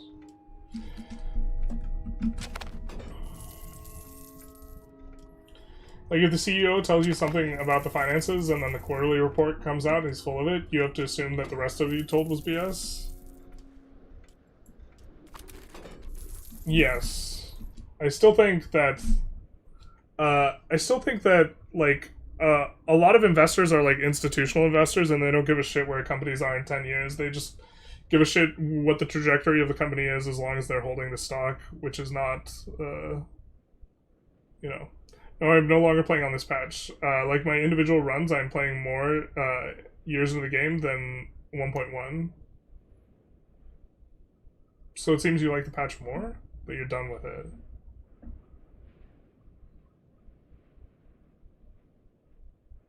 That's the second Brandenburg next to Königsberg. What?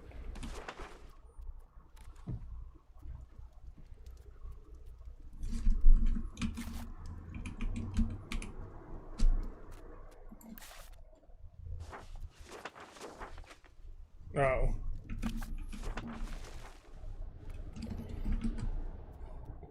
Being junior partner kind of sucks. Yeah, it makes it so we haven't been able to change our laws for forever. We just get hosed because we get enforced on the laws. I don't know. We have them beat on great power score, but not by enough. Who do you fall under the PU of? Upper Bavaria? Or one of the Bavarias, I forget which. I think there's probably a strategy for avoiding this, and that strategy would be just better. Or the auditors resign.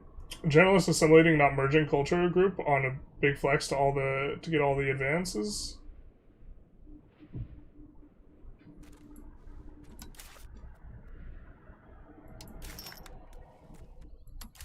Oh, is that how this works? Is if we eliminate the culture by assimilation, we won't get the advances from them? I need to know exactly how the new culture merge mechanic works, probably to formulate a strategy around that. But yeah, forming Mega German. I think it's, you're gonna go now, good night, good night. I feel like, giving you all the advances when you culture merge is like a meme. It feels like that's such a huge power level hike. I don't know. Every 2 boats is 1 GP score? Actually? Okay, we're just gonna build a bunch of boats. I was surprised to discover how a unified culture group allows you to get all the unique advances for cultures in the culture group. Quite powerful, actually, but only available in the last stage. Oh, we're not even gonna play that far, so it doesn't matter. We'll ignore it. Can you get out of the PU via war? I don't think so. Or if you start fighting them, you can. Alright, maybe this is what we do. I think it's hard for us to get a CB on them. And it would be hard for us to win the war. But we could try and set up for a war we could win.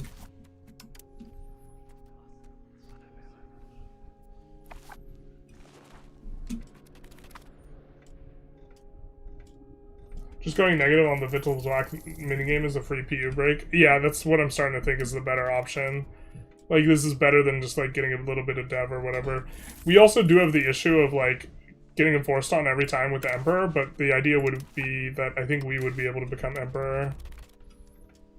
And that this would be better.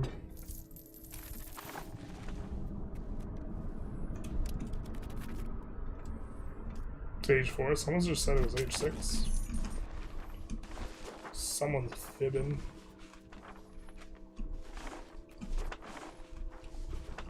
Do we want to urbanize this?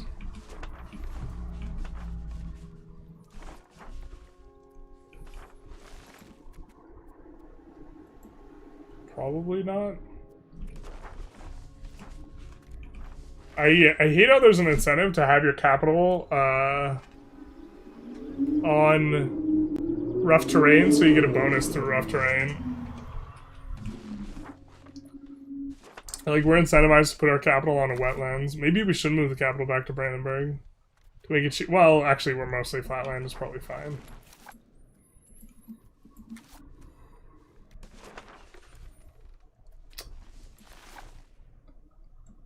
Oh, well, we were thinking of doing something here. We were thinking of building a bailiff. There's already a bailiff. Alright, just kidding.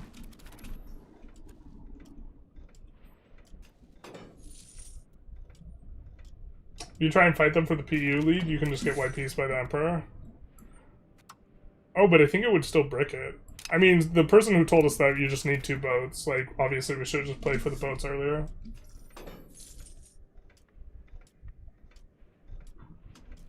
It's age 6 Vortex in. We have an argument in chat. I don't know which one it, or... Probably just...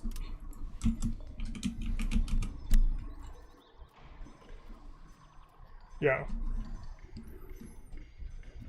I guess maybe I'm okay with that. That's like at the end of the game. Seems like kind of overpowered and memey, but...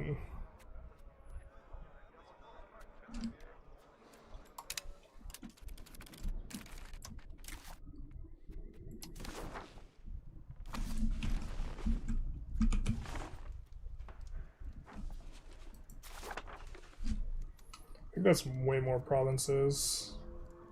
Way more locations.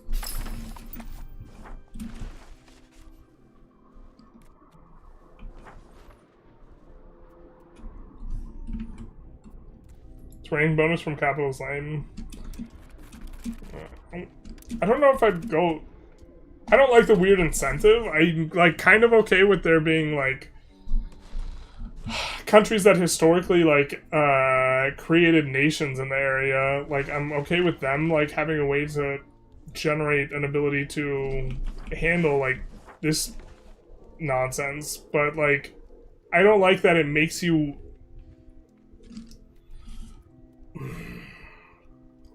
I'm fine that there's a system that makes it better for you. I just think that the lever should be something other than where your capital is.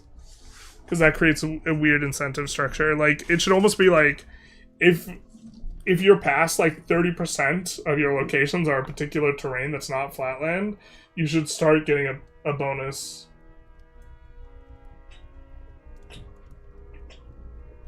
So it shouldn't be from the capital. The fact that like 50% of your terrain is plateau when you're in when you're in Iran should maybe make it so that you get a bonus. Why aren't you adding more people to the cabinet?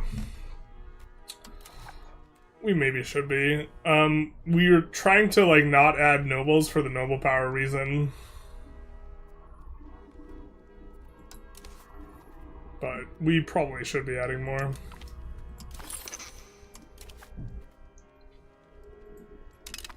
Kind of, a play pattern is like, keeping these slots open, for if you want particular estates or for crown characters is a thing, but we don't have the ability to generate crown characters. So like in my head, I'm keeping them open for crown characters, but we don't have those.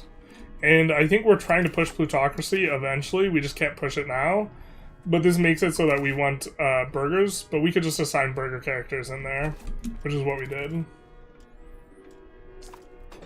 I think the mechanic is fine. If min-maxer wants incentive to change the capital and just pay the cost, most players are just naturally going to get a bonus when appropriate for the nation. This is also probably fine too.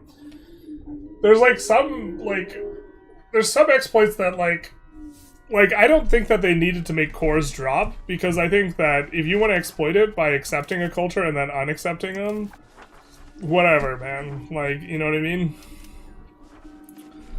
I wasn't doing that exploit. Like the Turtle Island exploit, I didn't do in Victoria 3, like every run, even though every single run, theoretical correct, is going for Turtle Island, because it's just kind of like lame. I don't... But if people want to play in a super exploity way, like trying to police the exploiters is... I don't know, I have mixed feelings on that, because on one hand, I think some exploits should be closed, but also like there's some instances where policing the exploiters just seems like it's not worth the cost in terms of like dev hours and like unfunness that it creates for other people, because I think that like cores dropping seems to be something that people really don't like, and like the Ottomans starting out by dropping a bunch of cores, yeah, and not enough pressures. I think there's enough pressures on where you put your capital that is fine. So if there was no governor, if there was no governor system, you putting your capital like on a hill would just be bad, because you would be like reducing the proximity everywhere. But it's effective like payout for your governor proximity projection. Realistically, power doesn't project vertically historically. The places that we think of mountain-based were in the pockets of the normal land. That's why various culture groups in places like Southeast Asia are stratified by altitude. Yeah. Maybe the system should be different. Trying to police exploits is trying to police mods. It just doesn't really work. There's nuance to it. I'm sure they also consider multiplayer balance. I think multiplayer balance is like probably overly a concern for the way that they do things. I think they think too much into multiplayer balance, probably. Like, the game is... Most people are playing it single player. Just the people on the forums and stuff are disproportionately represented by multiplayer players. Government offices moved up the hill. That makes it so much easier to walk through the mountains on the other side of the country. I have 999 countries, and they all dropped cores. I got 99 problems, and all of them are cores being dropped.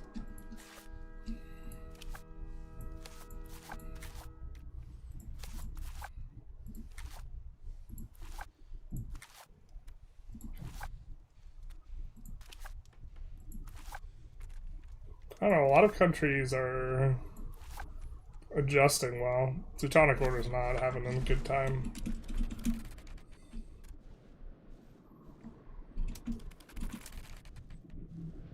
.2's nerf of the vassal meta made me want to stop playing because managing countries just isn't fun. Gameplay currently in EU5. This might be true. Maybe we'll make that video. I'm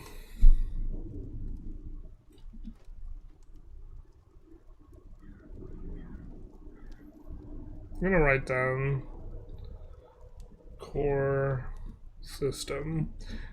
I think people just like in general are kind of like upset with like the play patterns required for coring. I don't know. People like didn't rip on my video for like being bad, but they like were like the fact that this is the best way to get cores is stupid. So many peasants here in the fruit. Is the fruit not profitable? The fruit's wildly profitable. Okay.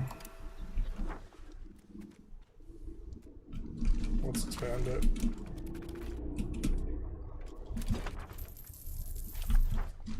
It's not what we want.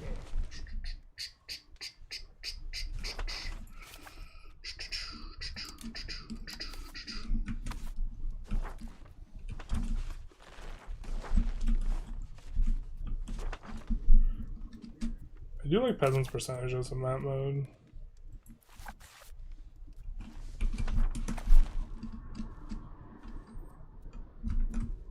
I feel like Paradox's goal is to make the early part of the game slow, so when 1444 hits, the map looks like EU4, then the players need to be able to play faster through the first 110 years. I think a big part of it's just the gameplay pattern of people can't play through the years fast enough. And to do that, you need to make decisions more macro-oriented and reduce clicking. Not to toot my own horn, but I think with a lot of the before-release like feedback, UI-wise, my focus was like on reducing clicking. And I think I still think that is like something that needs to be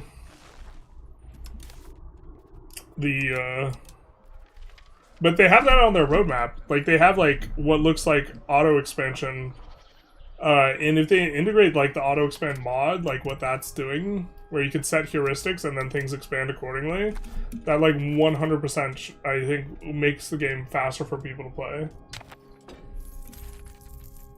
People were not happy with the mechanics of things in the video. Yeah. And no one was like shitting on me, which I was surprised, because usually if people like shit on something, they also shit on like whatever your opinion on that something is, I feel like. No one was like, you're a nerd for trying to figure this out, idiot. Go touch some grass, or something like this. Best way to get cores, and for a moment I thought you were talking about Playmaker's Greek Ottoman video. Oh, you, yeah. I mean, like, you don't necessarily do that flip repeatedly, but yeah, I assume he flipped Greek and then improved cultural opinion a whole bunch, and then flipped back Turkish. Or maybe didn't even flip back Turkish. But yeah, just flipping to improve cultural opinion and then flipping back. I don't know... It's probably worth the 100 stab, but like you can get the culture to like you without spending 100 stab. It just takes like 100 years.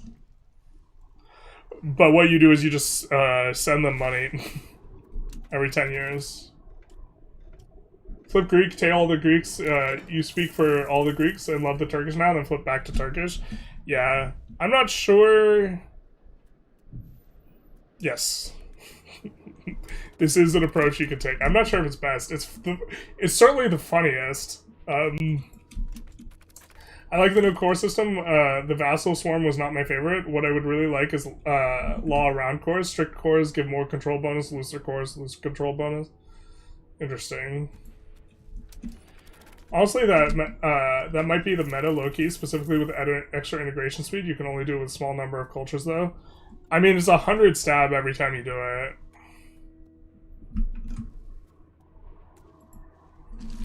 There's a pretty nice more map modes that has pendas and percentage map mode. We were just using that. What?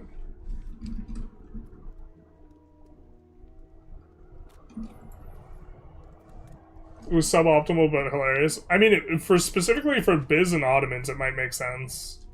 Because you also start out disliking the culture.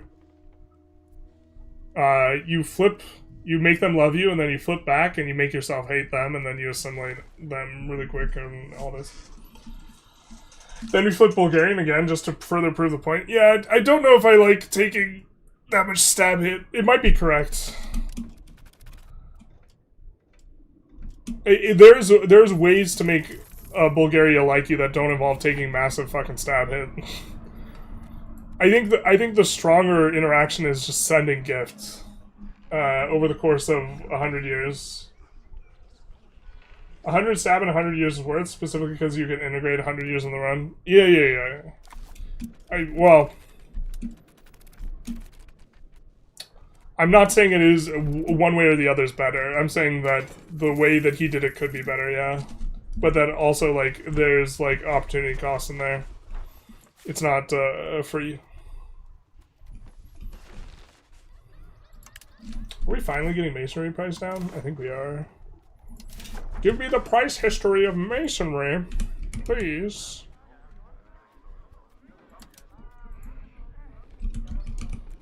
Let me see it.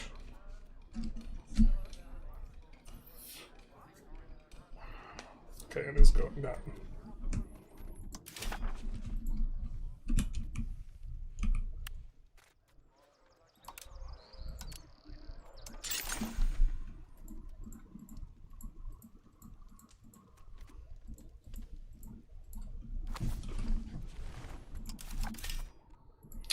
I should probably turn on the auto expand mod, because now would be a good time to have it.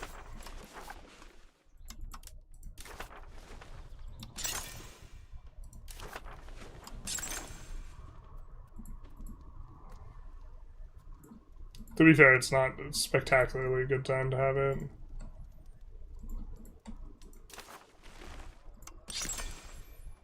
Like, manually handling stuff is still good right now. Alright.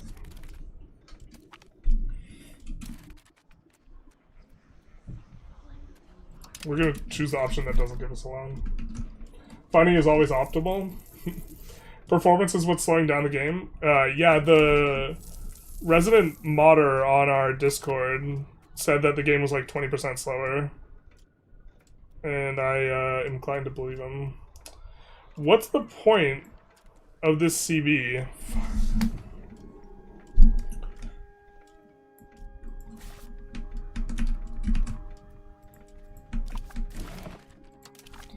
We're gonna get the CB and see if we just get instant enforced on, and then if that doesn't, then...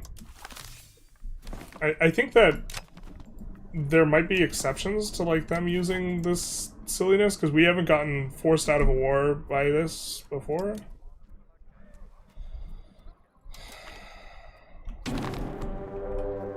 But I think that we just get instant enforced by the Emperor, so we're just gonna save after we get instant enforced on. Yeah, God, this is so stupid.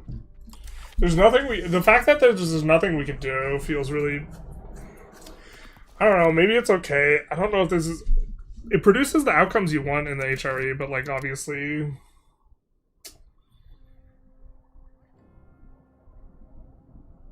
Yeah, given he had 100 years of constant rebellions, it's probably not worth. Yeah, I'm almost... that's something I noticed the difference between the way Playmaker plays and the way I play. I don't know all the reasons that contribute to it, but he seems like he's always having a bunch of rebellions, and I feel like I never have rebellions. Like, ever. But that might just be him playing faster. He plays a lot faster than I do. Yeah, we just have to wait.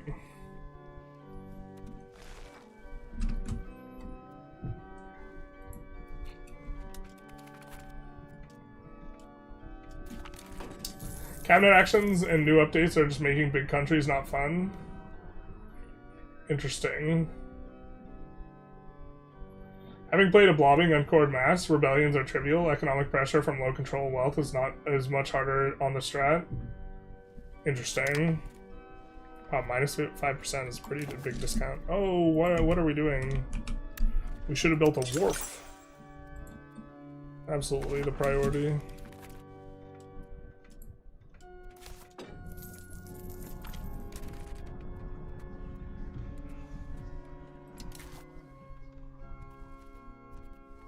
Saw you later, dog. Yeah, maybe we shouldn't have killed them off. We're putting in burger guys because we want to roll the burger thing.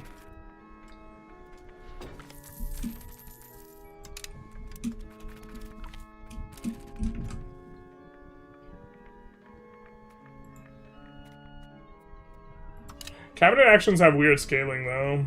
Like the ones that are good, like strengthen government is good if you're huge, and like all the ones that are on individual provinces suck if you're huge. Wish they had a detailed type of gifts you're sending. That'd be kind of neat. That's something that's probably not that hard to implement. Best thing implemented is the auto trade, buying and selling specific things. Yeah. I haven't played around with it too much, but I haven't had a massive comparative advantage such that I want to shove goods down people's throats.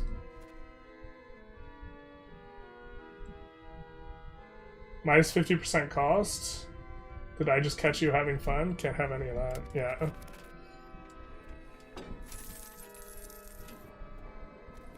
I think the solution problem that people are complaining about is in the relation to the HRE. Unfortunately, the solution applies to the player.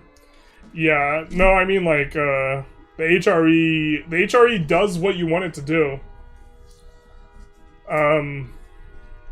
You just have to become Emperor. There should maybe be agency that allows you to get around it, but maybe not. Playmaker having rebellions is because pop satisfaction is always low when he requests additional taxes. I'm kind of with him there. He might use fewer privileges than me, though. But I know he just max taxes always, and I don't always do that when I request additional taxes. So that might be... Like, taxing them down to 35% is probably good. We could even set it up to that, but I think taxing them down to like 20% is not good. We do have nobility insurgents though ourselves, as we're talking about how we never get revs. We never get revs. Their satisfaction's really low. We want noble navy anyway.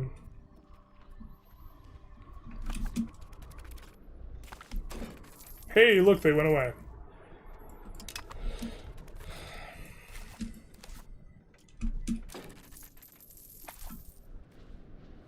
He always maxes taxes and has less privileges. Yeah, that'll do it. I don't know. I think there's like a threshold that's not 50% that you want to do, probably. But I don't know what it is. How fair is the game? Haven't played since December. It's coming along. It's coming along. I don't think that there's... Between now and then, it's been, like, revolutionary. Well, actually, December was during aggro winter. Yeah, they changed the, like, hyper-aggression. It's now game setting. You can make it, thing. Enforced Peace has a cooldown. Best workaround I found is having 2 CBs. Well, do you know what the cooldown is?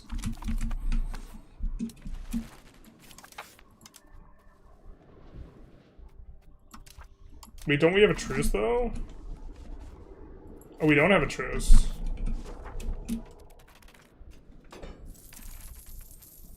you like the new government reform of 50 land that gives dev? It looks good. It looks hot. We might go for it this game.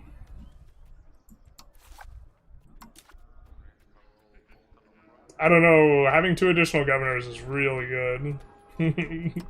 So, we can't change anything right now, though. Because we will just get enforced on because we're a lesser part of a PU. So, like, in a lot of ways, it feels like our game is stalled out on that specifically. So we're kind of waiting on this wharf. Commander Wharf. No privileges tax maxing like 1.0 EU5. Yeah, I mean, the important thing is not paying for sliders. I don't know. Playmaker plays way faster than I do, though. So, assuming he doesn't... There's a lot of things he just chooses not to micro. In order to be able to play that fast. Like, I think he was getting through runs. Like, what felt like at least 3 times as fast as we were, like, before release. And and it's not like, boy, were we playing a lot. I was playing, like, 15 hours a day or something before release to try and hit the 1337 hours before release. And he just plays way faster.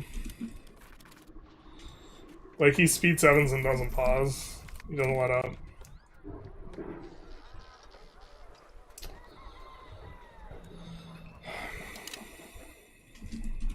The sequencing on those is so unfortunate because we're getting enough legitimacy. We're getting minus 15 legitimacy and plus 15 legitimacy, but because of the sequencing, we end up with minus 10, and it's like so sad. I wish we could equilibrium this actually to just float at 90. Max pay until you're at 90. That way you can benefit from events. It's an age 3 reform, yeah.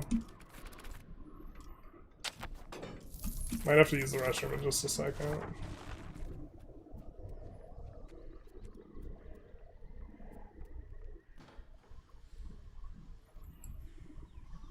That's kind of okay. Oh, if we could actually push plutocracy right now, that'd be kind of good. Guess we go with the parish waypoints.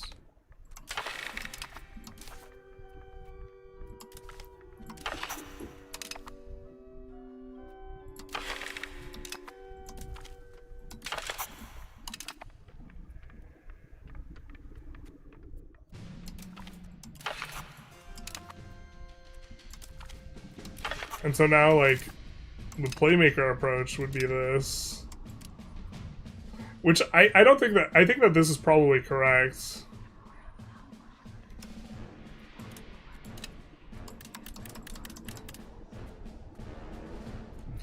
For, like, the 1 year you have it.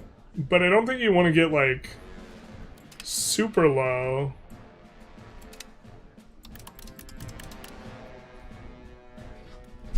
But, like, taxing over the 50% thresholds may be okay.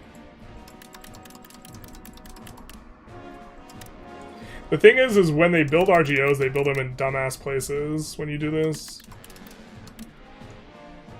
That's not too big a deal. So maybe this is how we should be approaching this.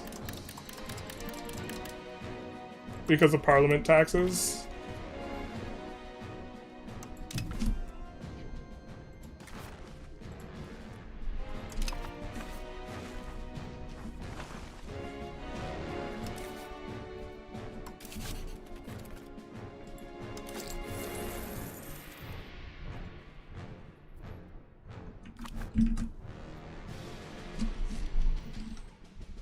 Have the optimal values changed since 1.1? Yes. I think plutocracy is probably better than... Well, I think it's closer. I think it's really close between plutocracy and aristocracy. I think aristocracy is probably better for multiplayer. Plutocracy is probably better for a single player. I think humanist might be better. I'm not really confident in my opinion. I need to test humanist a little bit more and really kind of feel how different the assimilation feels.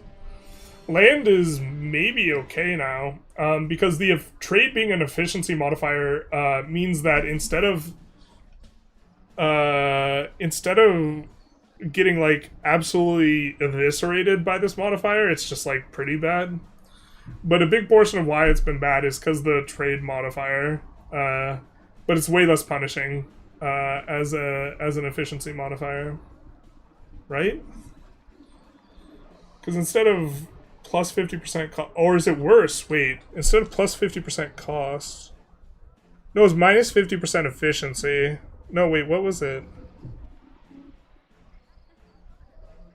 It was a discount modifier that was painful, right? Yeah, and now it's efficiency modifier that's painful, which is still very punishing.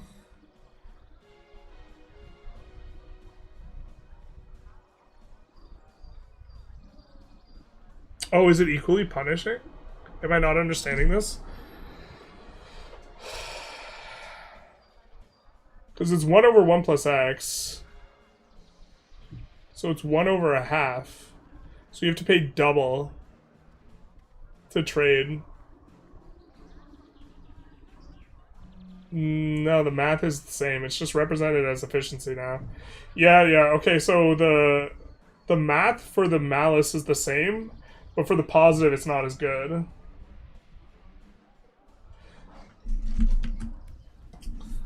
Do you have a video about how maritime helps trade 2x? No, I do not. I haven't looked into it as closely in terms of the numbers. But I do know that trade feels ass, and then you get maritime, and then it feels actually kind of similar to what it was before. Tax micro is annoying since you have to find the location with the lowest satisfaction and the highest join rebel threshold to avoid rebels. Yeah.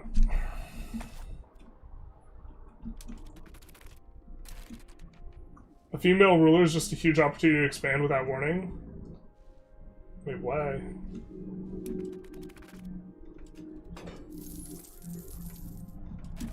It'll jump around because nobles didn't get to fish for 1 month. Womp womp. You hate to see it.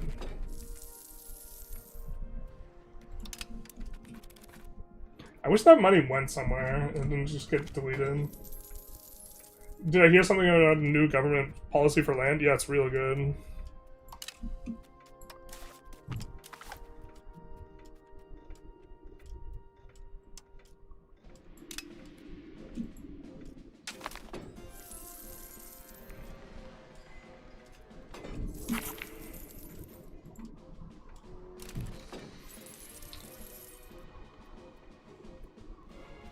Just looking for it. .002 dev growth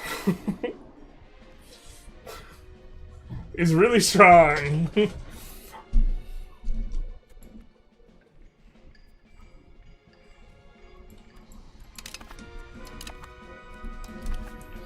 Let's see how much of...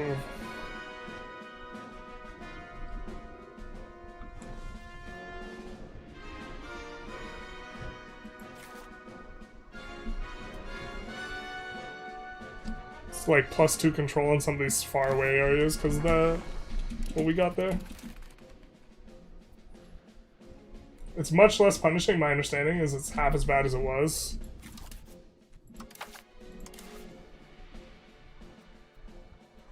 My understanding is...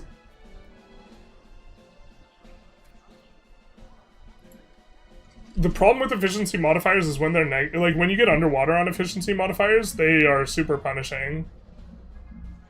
Because it's 1 over 1 plus x, and if this is minus 0.5, then it's 1 over a half, which means double the cost.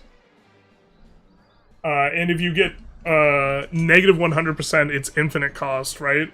Because 1 over 0, right, it gets really, really punishing.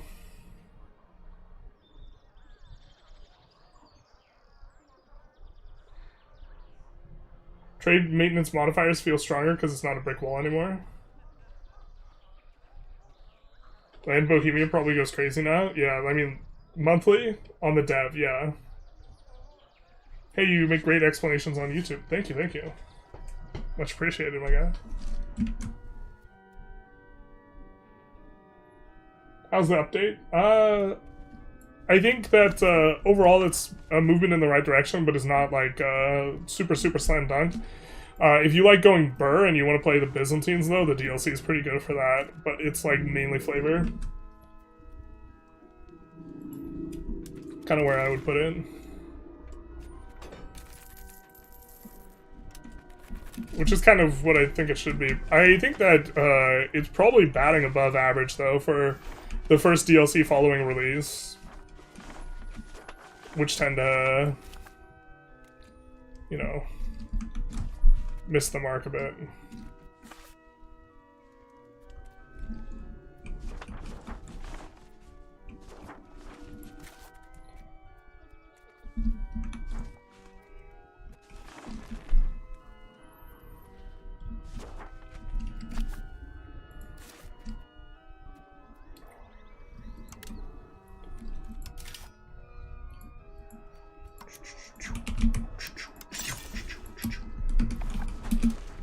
Build up some granaries. Get some pop growth.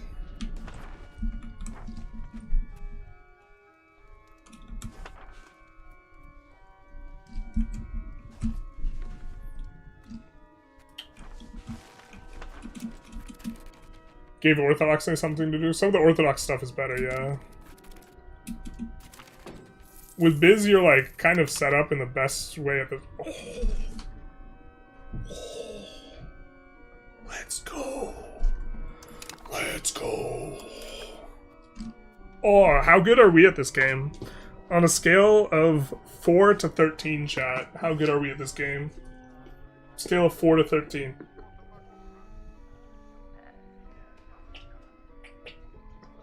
Pure skill. We have luck, we have skill, we have victory. He will die soon, don't gloat. Don't say it. 6 or 7? On a scale of 7 to 13, 6. Big roll right there. Should we be saying on a scale of 6 to 7 for the memes?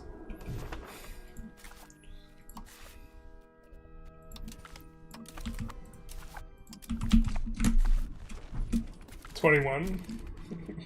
15, 14, let's go. 14 out of 13.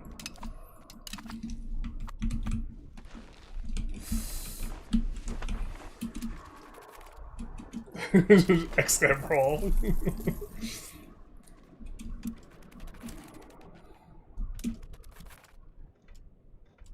Hunting accident coming? No, you take it back. Don't use your Don't use your unluck for the day on this gentleman here. He did nothing to deserve it.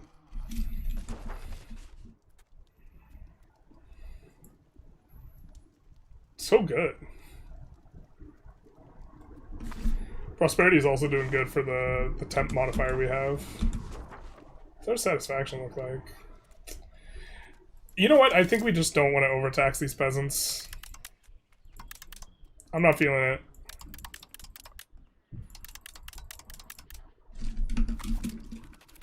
Because if we had 10% more, we would just have 10% more like average.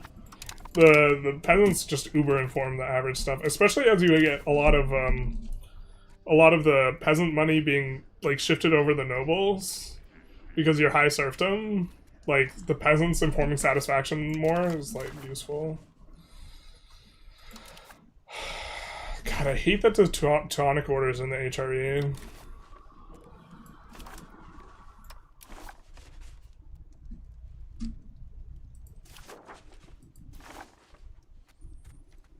You know what, we're gonna rival Poland.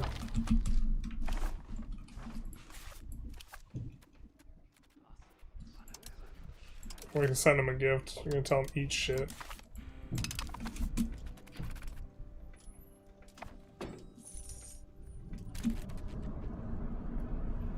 Is there a max monthly development possible? Yeah, but like stacking every single modifier possible would be it. There's no like cap. No cap on God, for real, for real. Who's leading the Teutons?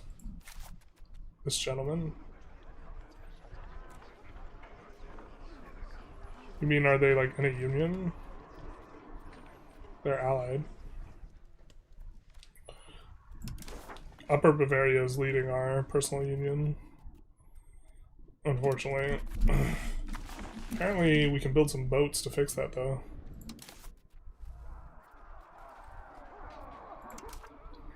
Someone said for every 2 ships we build, we will get 1 point.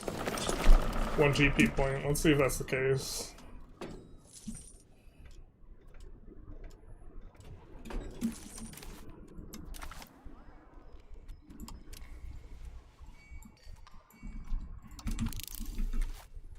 Oh, I wish we could kick that to the front of the queue.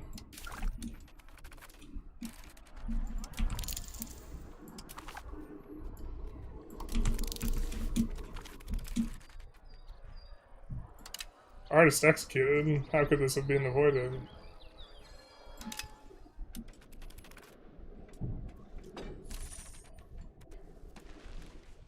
What are the requirements to join the HRE and EU5? I think putting your capital in the HRE is one of the ways you can do it. I haven't joined the HRE very much, so I'm not sure all the mechanisms. I know you can get voted emperor when you're not in it. Before release, like, very consistently England would get voted emperor after they ran over France.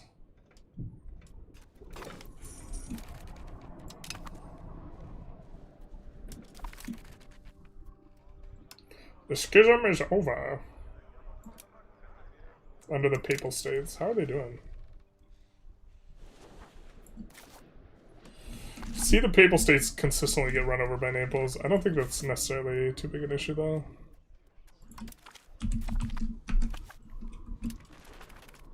Moving capital HRE doesn't auto-join anymore. It used to be annoying because you would try and leave, and then since your capital was in the HRE, it would just snap you back in.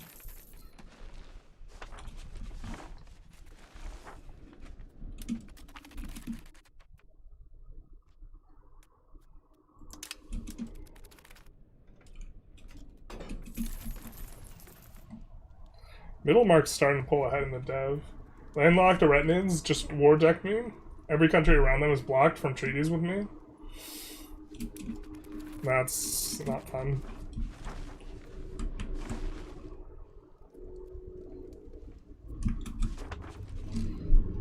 Just so used to doing control Q for the pop growth. People are complaining about pop growth, but like honestly, like pop growth doesn't even feel that slow.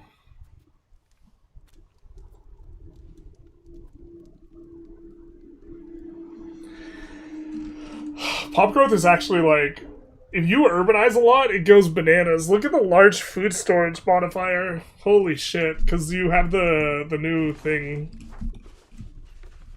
that you hand out.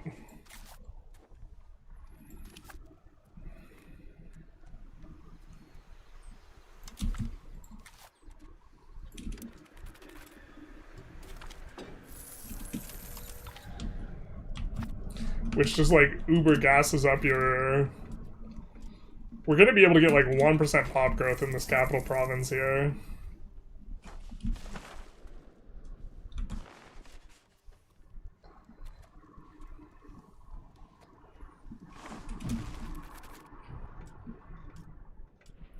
It's mostly a problem because they're allies at game starts. Womp womp.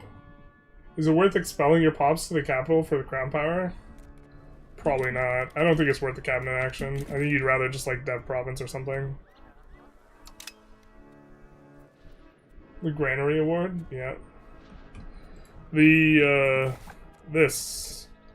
Granary rights. Plus 50% food capacity.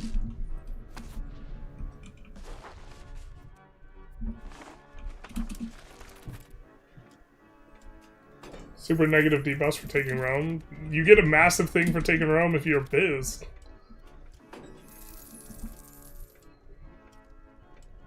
In this time period, though, there was some of the popes were naughty boys.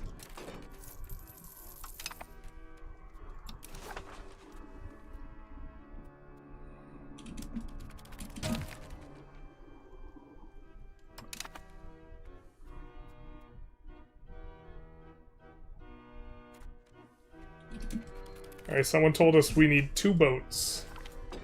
Although, I have to imagine it scales with the tech. That's kind of silly if it doesn't scale with tech. We have 2 army units, so boats would be more effective.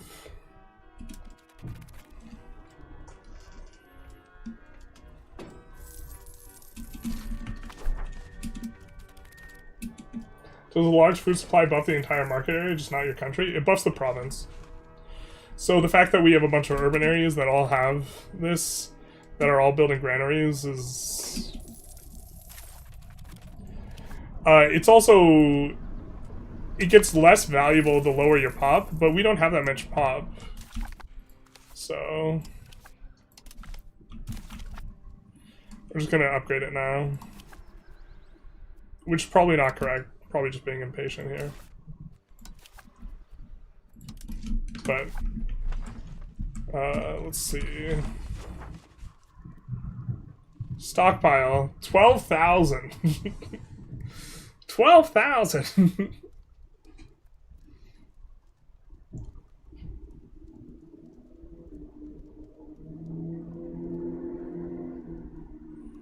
Seems like a lot.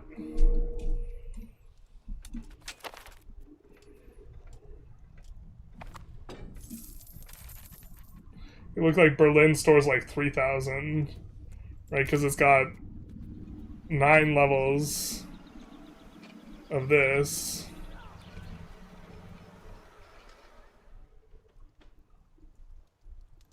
Does it show a breakdown of storage? Can we see a breakdown of storage in here?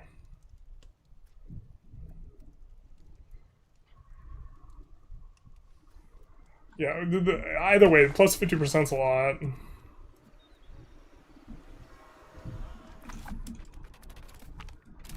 Speaking of boats, when is Vic 3 coming back? I might work on a Vic 3 episode.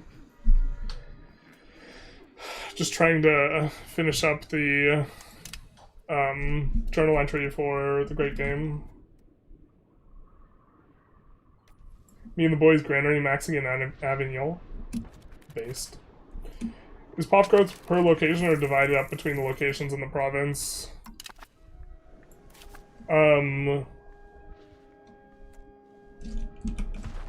The food storage modifier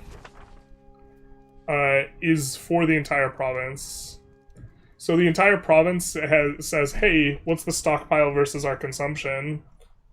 And then based on that, all of the locations within the province get the same modifier. Or it should be the same. Let's check. So here, 0.34. Here, 0.34. Here. Yeah, they're all just 0.34. So it's just calculated on a provincial level.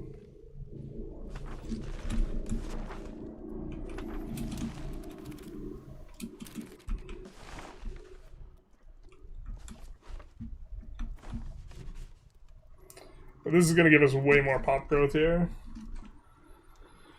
EU5 hasn't changed enough to get back into it. That's pretty similar to the same game it was before the patch. So what you want about the patch? Having a bunch of Pronia eunuch vassals never stop being funny? Yeah, the Nutless Wonders just instantly giving you integration. The Pronia subject is also just insane for a variety of reasons. Like, Biz is super strong. Overtuned is maybe not even appropriate because it's just like, it feels like a fan service, like, we're just gonna make this country OP because we feel like it.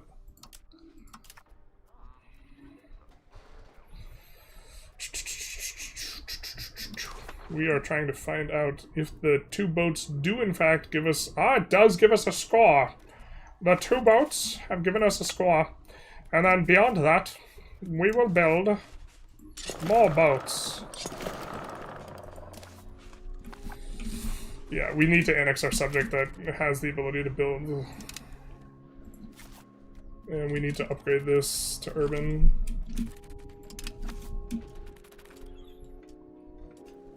Main issue I've had people is that disease now decreases over time, so future rounds of disease are way more devastating and pop growth wasn't adjusted. That might well be true. That's a good change on the disease, though, because it was always silly that you would get the diseases once and then be immune to them for forever. In EU4, they give Biz the opposite treatment. I assume the Biz is going to get the opposite treatment over the course of time now.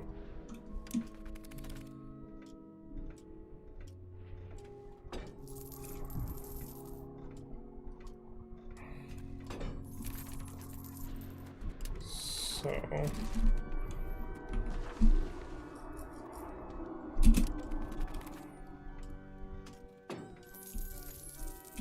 this should make our trading quite a bit better, too.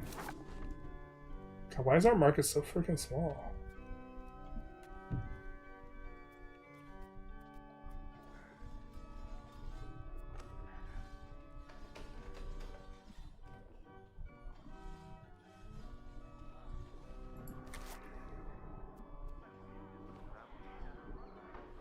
Oh, we don't have an entrepot. Oh, city walls, too.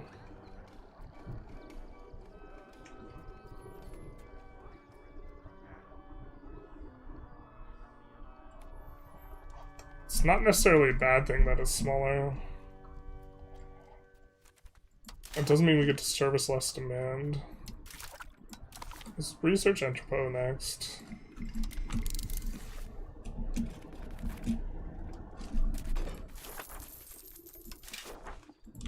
We can build some shitty walls. We cannot build some shitty walls. How close are we? I mean, Brandenburg's got a lot of pops.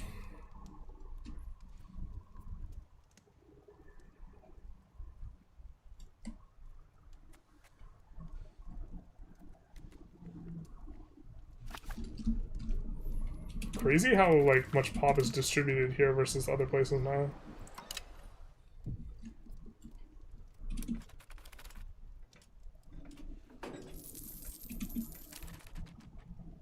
Is pop demand or buildings most important for eco? They're both important. If there's no demand, the buildings don't get profitable. You need both. You need both sides of it. Come on, guys. I know we just lost 30% of our country, but they had the Roman casus belli. We can't be too mad, can we? Exactly. To be fair, the person you attack generally really hates it. It's the fact that the people around you just don't give a shit. I think the way they are is fine, mainly because the AI is probably not going to be able to handle a starting situation most of the time, so it's only overpowered in the hands of the player. I kind of think so too, but we're also seeing the AI be relatively effective on Biz. I don't know. Need a bigger sample size, though. Just both the times I've played not playing Biz, because I've done like a lot of Biz restarts, just to kind of try and find a strategy I wanted to show off. The biz has been doing pretty good. How can you increase the amount of favors for another country for the purposes of improving cultural opinion? The most effective way is sending them money. So that's why, even though we rivaled Poland, we're actually going to improve relations with them a little bit. Even though we rivaled Poland, we sent them a gift. It's a 10-year cooldown. You just send them with a max gift. It's not that expensive. It's just money. And this is kind of one of the more effective ways. The cheapest is currying favors, but you can only get to like 10 to 20 from currying favors, so... It's the upper limit on that.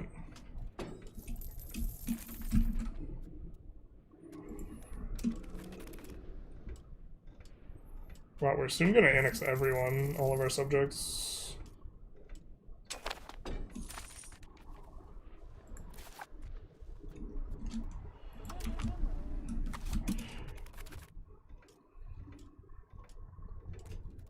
We're still earning sailors, net.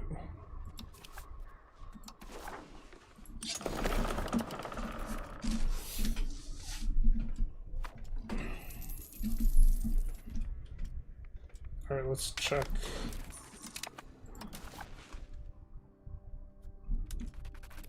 We're within striking distance. If we accept an institution before they do, we'll get plus 10. Embraced institutions is such a big one. And once we finish this boat, we should go up another plus 1. Yeah. I guess it's just boating time.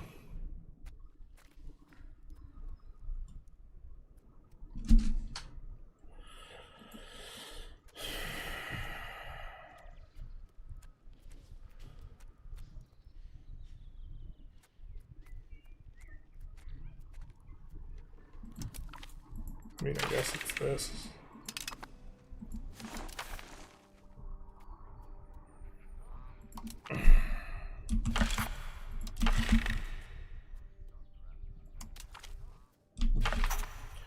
I don't know if land is good. I think we're going to try and do it this run, though.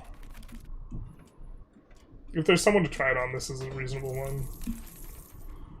Killing the vassal meta is the World War II equivalent of looking at the gunshots of the plane's wing and thinking we should put armor here and not the fuselage. Vassal meta wasn't the problem, cultural mechanics are.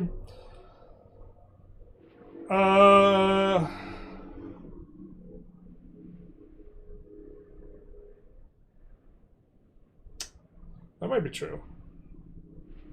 That's known as survivorship bias, by the way. Or that's the name of the bias.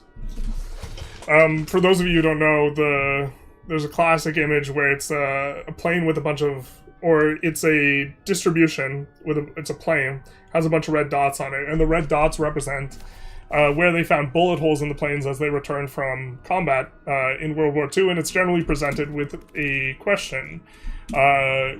We can put another 10 pounds of armor on the plane. Where should we put it? And it's a semi-trick question, because the idea is that, oh, we might be able to gain control of this union, actually. The idea is that people would be like, oh, well, of course, we just put it where all the bullet holes were. But that's not where you put it. You actually put it where the bullet holes weren't, because the only planes that are making it back to the runway are the ones that have those bullet holes. The ones that get shot in the other areas just go down. Hey, I just got here. Integration is the issue. Welcome, Playmaker. Welcome, welcome. The people seem generally upset about these things. They are upset that the culture metagame involves having subjects of subjects. the most straightforward way to play.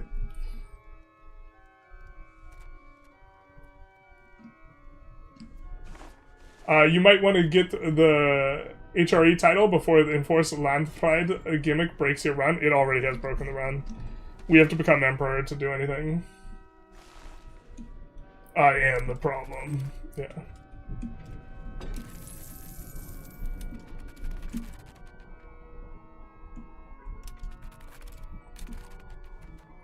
Yeah, I mean, you could also point at cabinet actions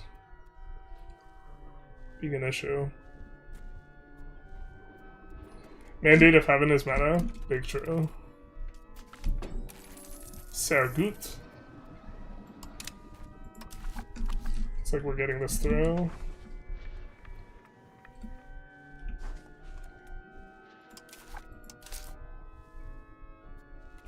There's something I want to do. Oh wait, we're watching.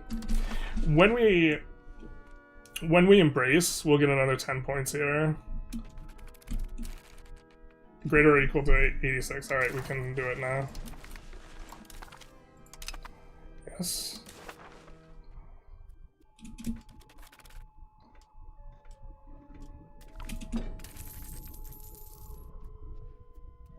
You lied to me. We have greater than or equal to 86, currently 86. What is this? This is nonsense. Watch them accept it too next month. Not like this. Meow.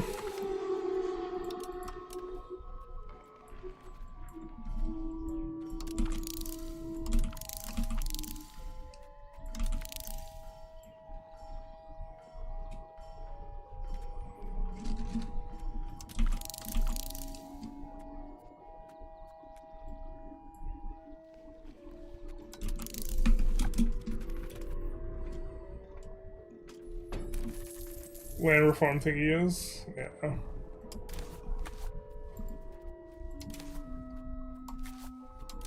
Someone said it had a cooldown. I don't know what the cooldown is. We have another CB though. We could try and launch it. I kind of want to get this.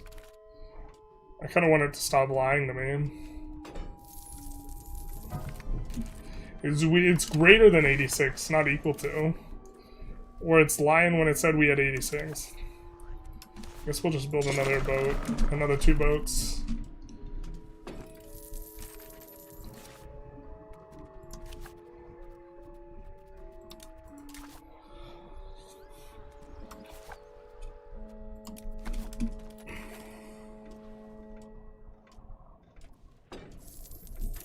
The fact that doing that is kind of viable. Oh, the Ottomans and yeah, the multiple culture flipping. It was actually, we got a taste of that when we did our Persia run, because we had to culture flip a lot of times. It was really nice that the acceptance cost was so low on all the things.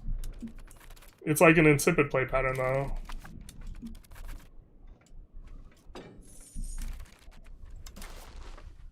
Alright, take over.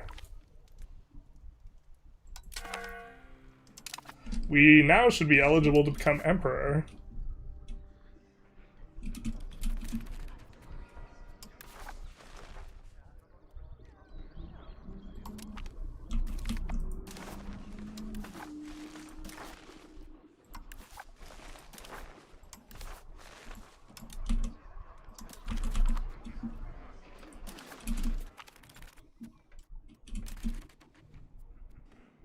Sure.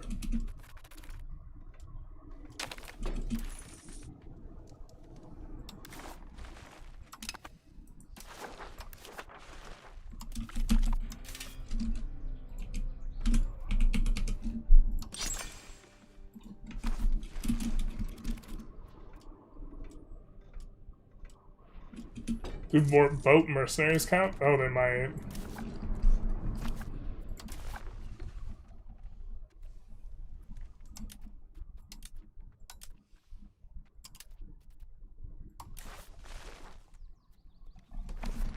We start annexing them now, right?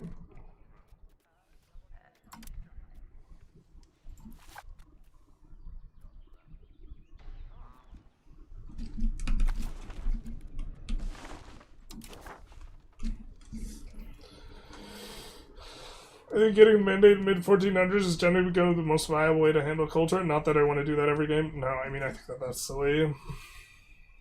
It's generally 20 to 30 year investment. Ottoman Mandate of Heaven. Yeah. I don't know. I don't like playing in that way. But yeah, like, at a certain point, like, everything devolves into, like, all being the same run. If you play, like, the hyper meta, it's like, you should just become China every run. It's like, well, kinda, yeah. Because I think every single run you can get the maps to go to China, and then unless they change the Red Turban Rebellion CB, you can use the Red Turban Rebellion CB to overseize stuff, you know, to seize all of China, and then you just culture flip to Chinese, and then, like,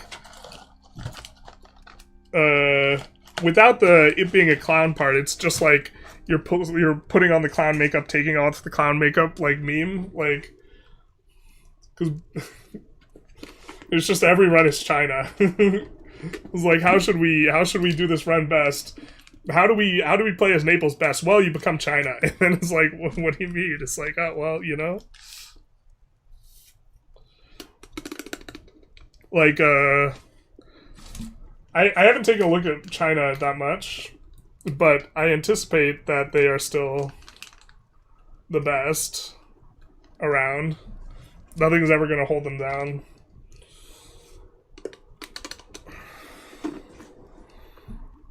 Because you're the best.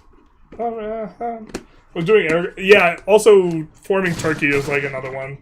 Aragon into Turk content into 2 Sicilies.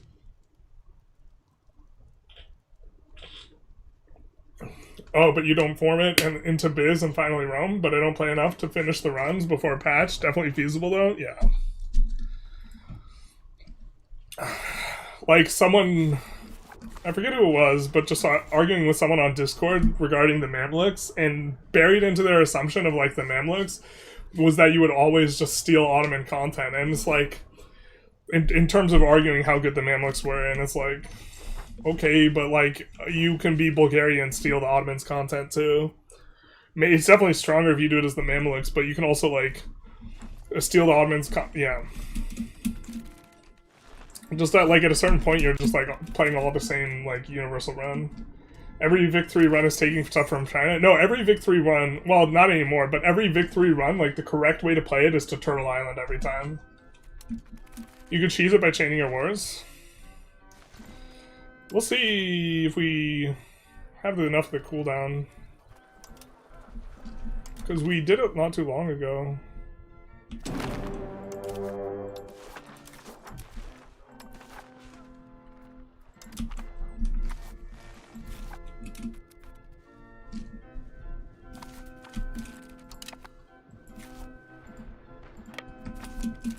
We're gonna get enforced on? No, we're not.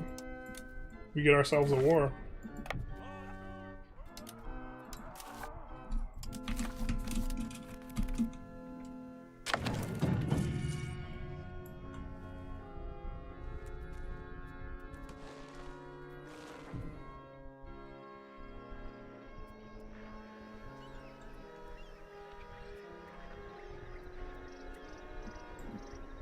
I feel like we're probably gonna want admin.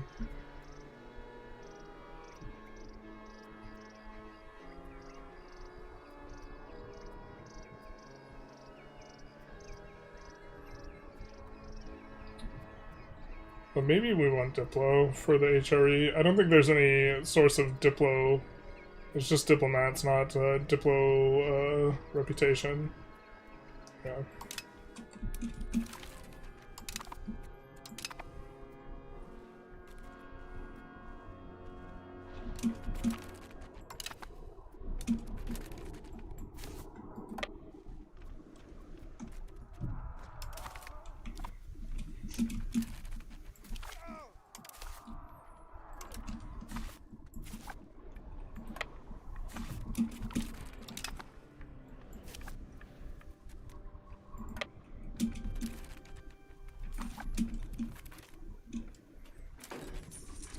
We want to clip them before they get linked up.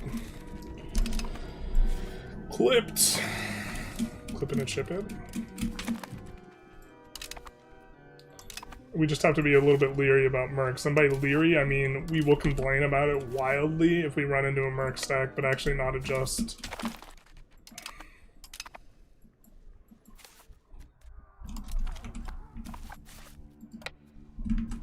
You let us play around for a little bit.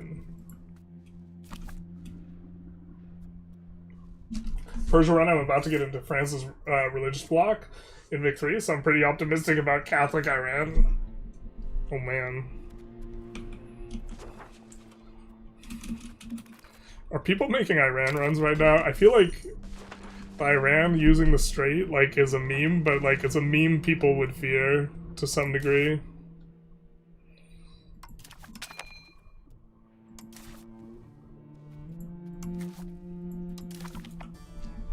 So HRE, baby. Oh, do we have crown characters now? We do. We don't want him... Actually, we don't mind him... We're going land. We don't mind him getting a military trait. We're gonna put him in charge for that sweet, sweet crown power. Oh, watch that 21 go to 22 or 23. Let's go, let's go, let's go, let's go. Give me that dopamine. Give me it. Where's the... It stayed at 21, chat. This is terrible. This is the worst.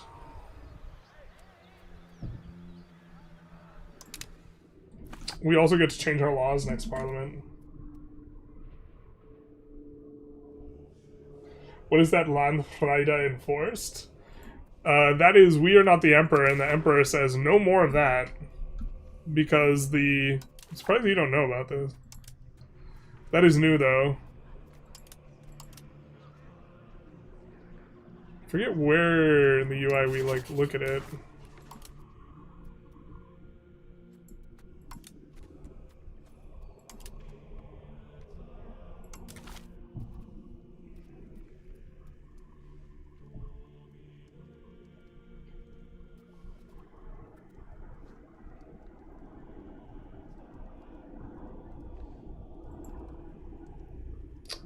But this allows the emperor to just demand internal peace.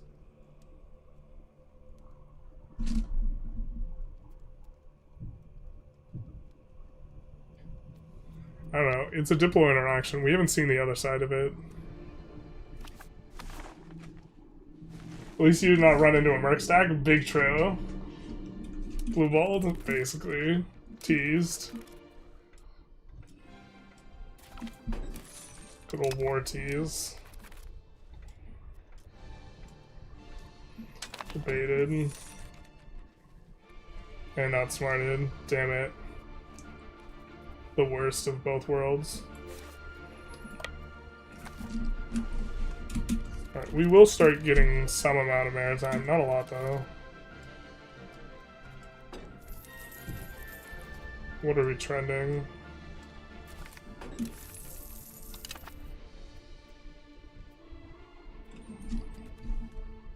Printing press in Riga is kind of nice for us. Yeah, we'll go up to like 20-ish. Riga's over here.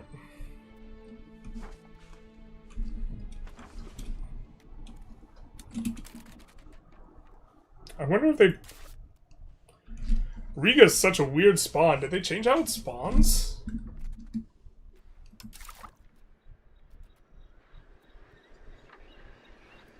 Spawn requirement still has a university highest population.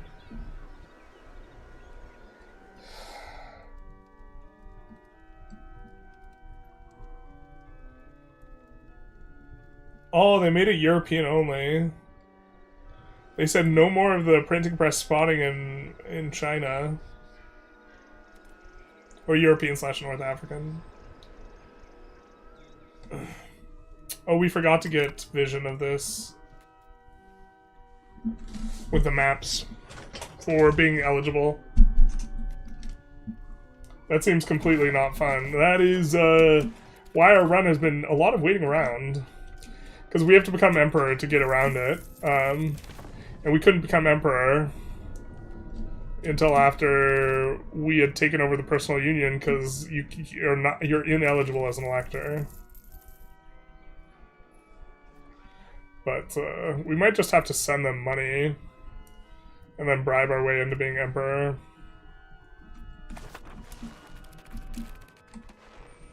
I think the other thing to do is for us to just fight them directly, but we're much weaker. There's apparently a cooldown on it, but the game doesn't tell you. Yeah, someone was saying that the cooldown doesn't tell you what it is. It's, whatever it is, it's like horrendously conveyed to the player what's going on, because it just like actually looks like a bug, like you're getting bricked. Maritime in the East Baltic is miserable because winter. Yeah, if we run into winters regarding maritime, we're just going to turn on the mod that removes it. I am not interested in having to micro the shit out of my navy. I wouldn't mind having to build twice as much navy, but I'm not, like, I don't want to... I'm not into that. So don't be a junior partner is the name of the game, I guess? Yeah. The name of the game is probably abandoning the Wittelsbach in that event. I think it should have been, because now they have their what is it? Their family, or whatever it's called, the continuity of the same family, it's entrenched. Vienna spawns that. They're in the Praha market.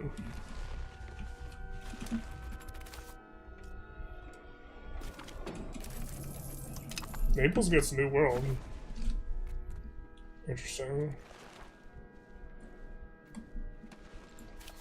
Oh, but we could just keep making new CVs on this guy over and over and over again, because it's getting enforced each time, right?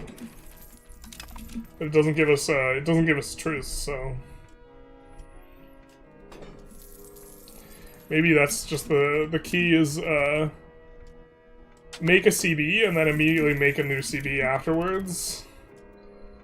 And just do 2 wars. Like, have any of you guys seen Minority Report? It's like Minority Report, where you send in 1 CB to murder the woman who's going to be a whistleblower on your program and pull out the precog that is kind of essential for your what is it, crime future program. No one's following this, but and then after the precogs catch the would-be murderer that you sent, then you go and murder her yourself. Yeah. This is how you do it. Shout out to precogs. You need 2 different CBs? I think you could just use the same CB. I think you can deck the war and then create the other CB.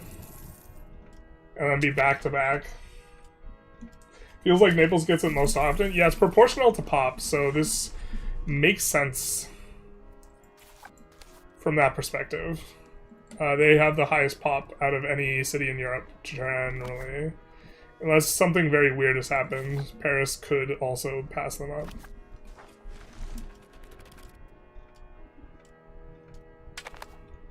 Great movie. It was a very solid movie. Tom Cruise almost never is bad in movies. I feel like the Tom Cruise thrillers all kind of like play the same though, to me.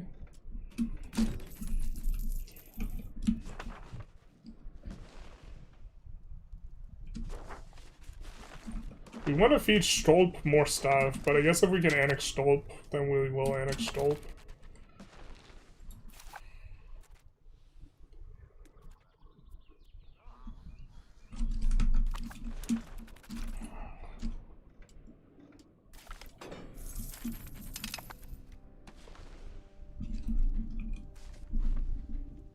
All these places have a university, so they're getting printing press spread.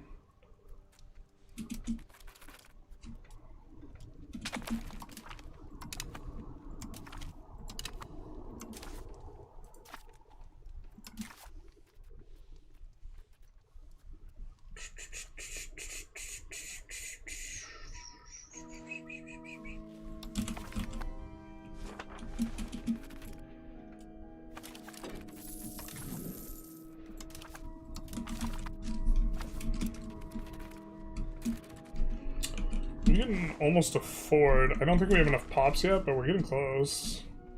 Wow, pops are going crazy here.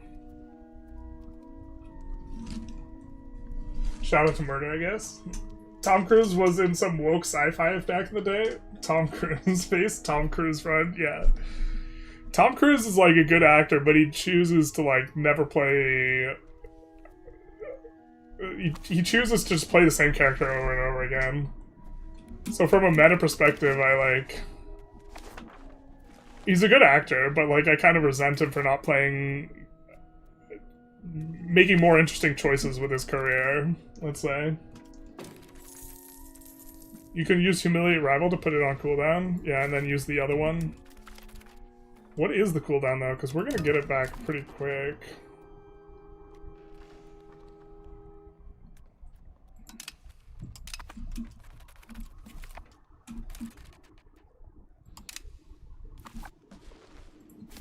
We are also improving relations with this guy.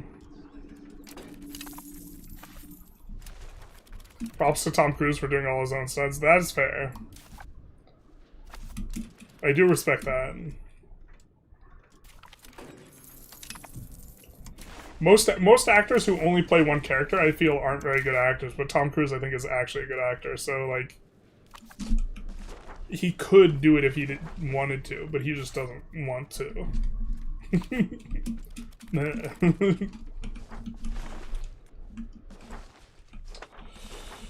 Oh, we should probably have more farming villages. Oh, maybe we shouldn't have upgraded the livestock. It's probably fine, yeah.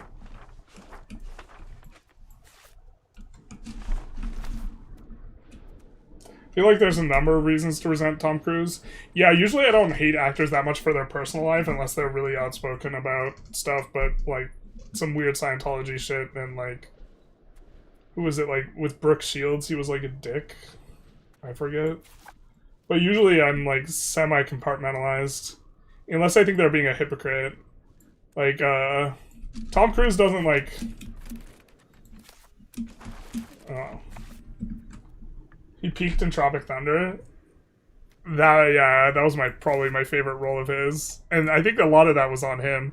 Like, if Tom Cruise flipped and started doing comedies, I would fucking love that. Not his fault when they make a billion sequels. I'm pretty sure he's the producer on a lot of those, so I think it is exactly his fault. Like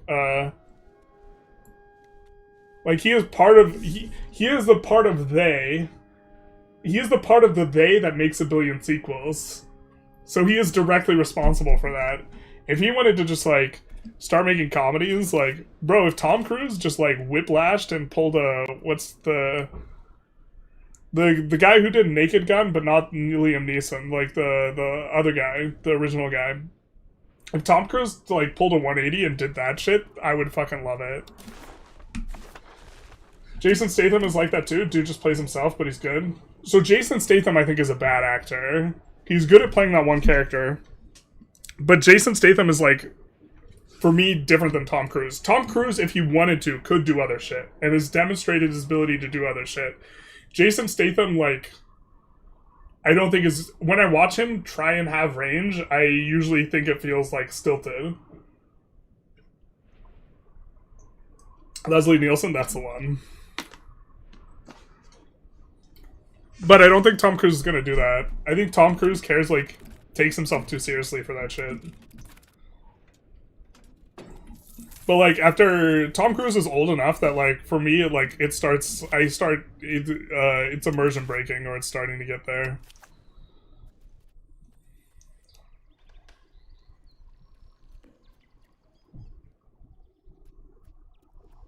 Oh, we have a truce with Woolgas now. Oh, I made a truce with them? God, that sucks. Oh, that's so stupid. So now we just, like, we can either fight Poland or become the emperor. There are two choices in a young man's life. One must either become emperor or fight Poland.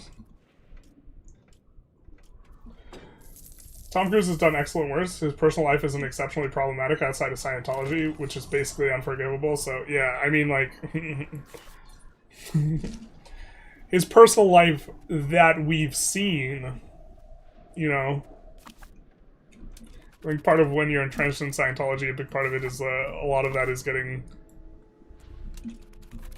Yeah, like, I don't think he's, like, a good person, but, like, I'm semi-compartmentalized. Unless the actor is an advocate, I'm semi-compartmentalized on, like, what they've done. And sometimes, like, people also change. Like, to some degree, I think Marky Mark Wahlberg has changed. But, like, he is an actor that if I'm on the fence, because I don't like what he's done in his personal life, I won't see his movie. But, like, I'm not, like, categorically never see his movies. It's just, like... He's also not, like, spectacular himself, so, like, I kind of do avoid his movies. And to some degree, I avoid, like, Tom Cruise's movies, but, like, also Tom Cruise is, like, really good, so I'm just kind of, like... it's not like uber moving the needle for me. Whereas like if a company does something fucked up, I will go more out of my way to avoid their product than like if an actor does something fucked up. Like Mark Wahlberg. Like Matthew McConaughey, rom-coms, is a good actor. Yeah, like Matthew McConaughey is like a great example. He like pivoted. I think that's super sweet. And he's a good actor. Let's guess we build a dock and the wharf. Oh, we have counting houses to build. What are we doing with our lives? Not building counting houses. Oh, and I forgot about the local council too. Yikes.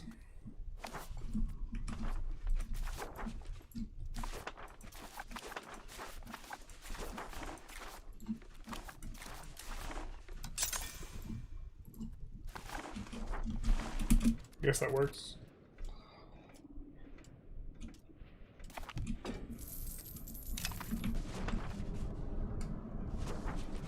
It's starting to get kind of big. How close are we? 84.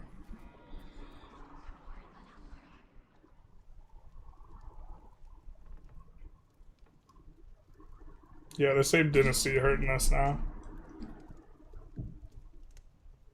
Who would they hire to play Tom Cruise if Tom Cruise plays something else? They probably would stop making Mission Impossible movies, which I'm kind of okay with.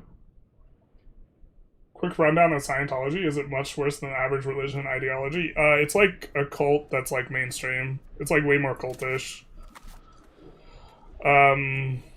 They go after you if you try and leave, and are like hostile to people, and I think like engage in human trafficking. So yeah, like a lot worse.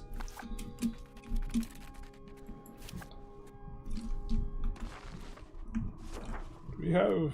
How big is this? 8. This is the really big one. This is the 8 without a lake, so it's actual 8, not fake 8. This is actually just 7 provinces, or 7 locations.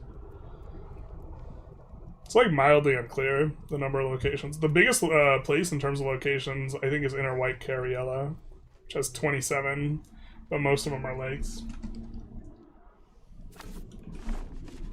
The higher level of Landfried, how long are the truce? I don't know, it's not telling us how long the truce is, which is a little bit obnoxious. Oh, wait, like here? 41, so a couple more years. Not super long. Too bad no one will make another Tropic Thunder these days. No, that would be... People would be afraid of making that movie. That actually, for me, is like a person test that I'm kind of... if you ask someone if they think Tropic Thunder is funny, that's a pretty good mechanism for finding out where they are on, like, how offensive comedy can be. Because usually people will think Tropic Thunder is either really funny or they don't think it's appropriate. And, like, there's, like, not much middle ground, has been my experience. I think the spirit in which Tropic Thunder was made is not one where they are trying to, like, punch down on people, and they are, like, they're not doing blackface, they're making fun of blackface, right? But, like, I think the current, like, environment does not tolerate media that requires you to have some amount of media literacy to be able to tell when something is, like, satirical. Like satire is not as allowed. I saw Tropic Thunder when it came out, very funny. I hate that he ruined the Mummy, too much creative control. It was I mean, he just turned the Mummy into, like, just everything becomes the same movie with him, yeah. He just wants to make the same movie over and over again. It's like, the Mummy turned, like, more Mission Impossible-y. I was really bummed because Russell Crowe did such a good job as Dr. Jekyll and Mr. Hyde. And I, like, really wanted the, like, what is it, the horror universe or whatever it was called. I really wanted that to take off, and then it didn't, and I was bummed out. And if they didn't pay so much fucking money for Tom Cruise, maybe they could have done it too. So it was a big bummer. Most of the recent thing I remember Scientology was a bunch of them showed up with the Danny Masterson during his trial. Yeah, this is like another thing, is like the defend your own, everyone else is an outsider, very tribal. I don't know. I also like know some people who are, oh no wait, no I don't. I know Mormons, just kidding. I was gonna say I know some nice people who are Scientologists, but that's not true. Like, had some brain lag on that one. Mormons and Scientologists are like completely different.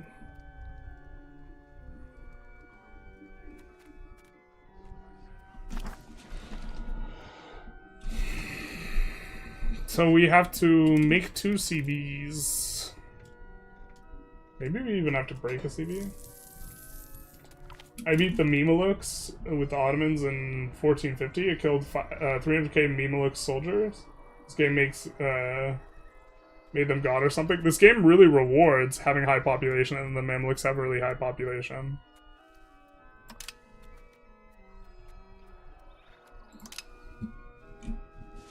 I'd say.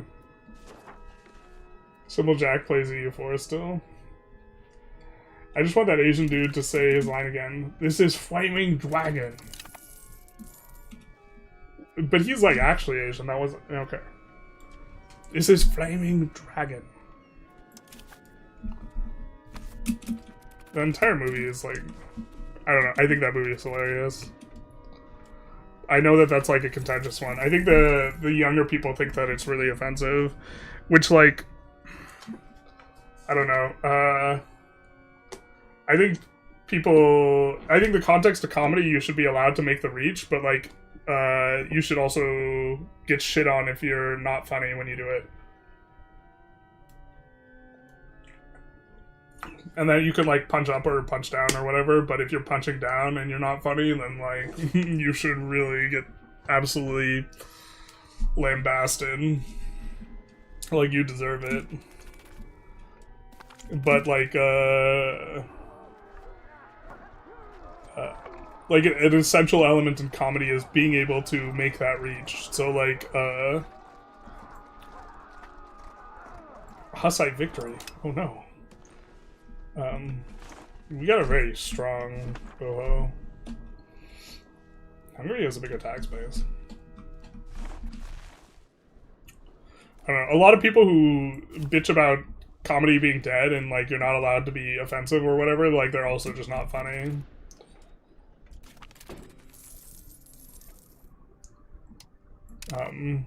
Like a lot of people or a lot of comedians, their shtick becomes like complaining about political correctness, and a lot of those people I think are unfunny, but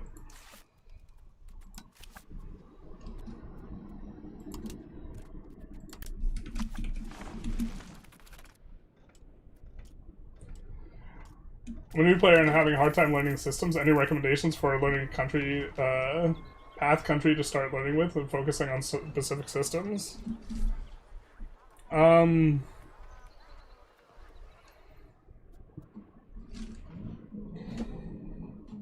Best way to learn the game quickly. I think that generally a good way of going about it is there is like this explainer stuff. The hints are actually useful. This is like pretty well constructed. And it gives you alerts for like what's going on. I obviously never use it because I think I actually helped write some of these. Or I reviewed some of them. But I think that this is like pretty helpful for understanding stuff. I would also say that EU5 is a game about information, and one thing I think that new players should get on early, because it's a lot easier if you get on it early, is like actually having reasonable hotkeys for all your map modes. Which you might not know which map modes are reasonable, so it's probably after like 10 hours or so. I have a video on like my map modes that I have set up, but I would actually like If you're I would play a little bit, and if you're confused about something, this could be useful. People misunderstanding Dr. Jekyll and Mr. Hyde is a pet peeve of mine. Are you saying I misunderstood it? American Cano Guns, thank you for the follow, much appreciated. Whiny liberals killing a comedy. In some instances, yeah. I also think that there's like unfunny conservatives, or there's a decent amount of unfunny conservatives bitching about not being getting backlash when they're just like offensive and not funny. Like if you miss the mark, like I think comedians should be allowed to make offensive jokes without everyone getting pissed at them. Be allowed to make the attempt, but when the attempt fails, then they should not complain, because that's like when people like think that they're not funny, which I think there's a lot of this, and they're basically complaining that people think they're not funny, I think in a lot of instances, and couching it behind the complaint that people are finding them offensive, when the answer is no, just like everyone thought you were unfunny and offensive, and like if you're funny, often you can like get away with stuff, but if you're offensive and not funny, I think you should get like properly throttled by the people judging you. Camera went out of focus? No! Now we gotta show people the things. We have to show people our figurine of Gilgalad. Yeah, there's Gilgalad. What we really have to do is just put our hands close to the thing and then slowly pull it back. And then it refocuses. Yeah. Everyone say thanks, Gilgalad. You're hella funny, bro. Thank you.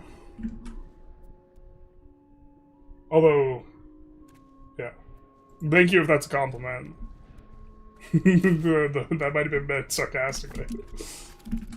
Look at this guy, he's got jokes. Comedy is dying, but that's because people haven't been buying comedy tickets since COVID. I can buy that, yeah. So we're gonna want to make 2 CVs. TK manpower, you gotta pump those numbers up. Why?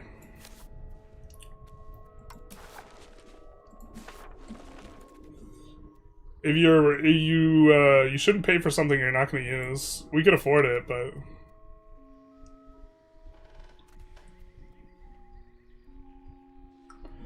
we can actually start making the push towards this.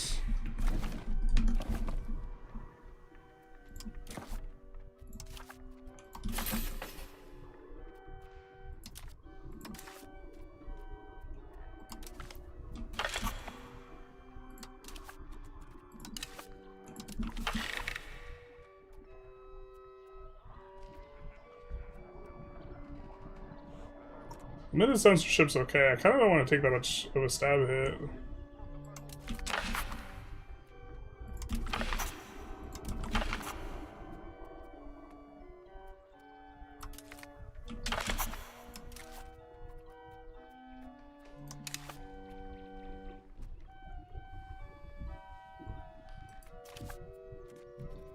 Favor the wealthy is okay. Central Council, I think, is giving aristocracy, which we don't want. We want Confederal Union.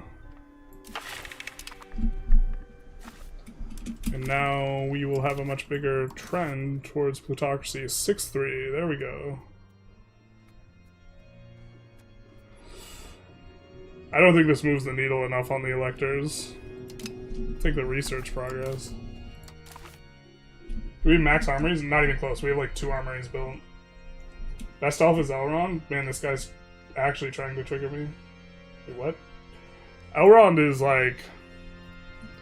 I'll never forgive Elrond for not sending freaking Glorfindel with the Fellowship. Terrible. And it's like he's been there before, but he's like, nah, you guys figure that ish out. Elrond feels like so useless.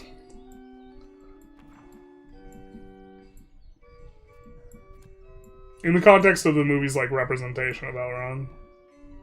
I think book might be a little bit different, but, like, come on now. Glorfindel, like, maybe if you're gonna go through Moria, the guy you should send, although they weren't planning on going through Moria, I think, when they departed Rivendell, but maybe you should take the guy who's actually killed the Balrog with you. What do you like talking about more, Vic 3 for 2 hours, or talking about EU5 for 1 hour? Why the asymmetric amount of time? Are you assuming that I dislike talking about stuff, or I like talking about stuff?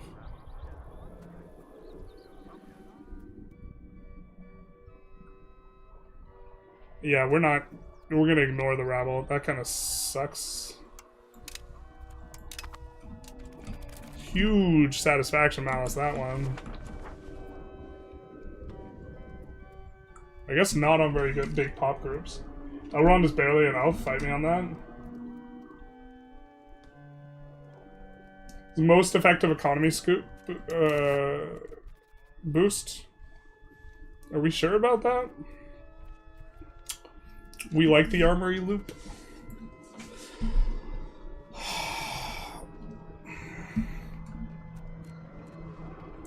That might be true, considering how they absolutely gutted burger demand.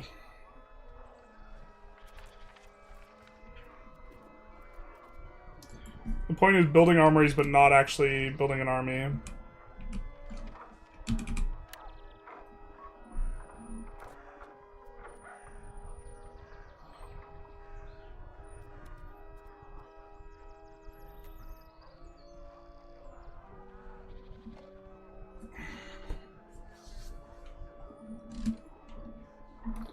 I'm not sure I agree.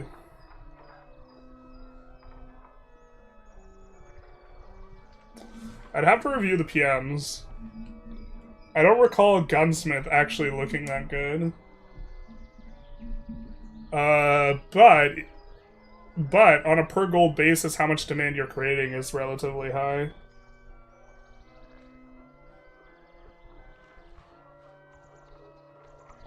Like, ducat per demand. Like, universities give better industries. Right, but a university base costs 400. Armories.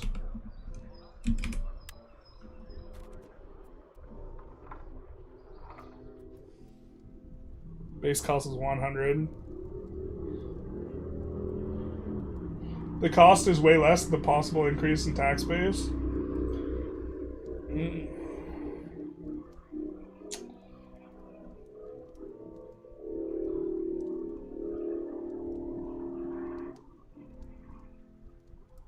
Yeah, super long term, you're gonna wish you did the other stuff, but it also depends on how much you're paying for sliders. We're not paying that much for sliders, though.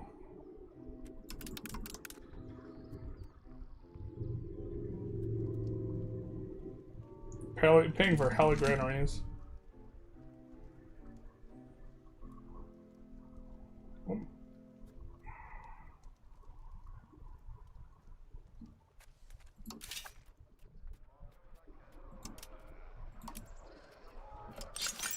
We can build some more.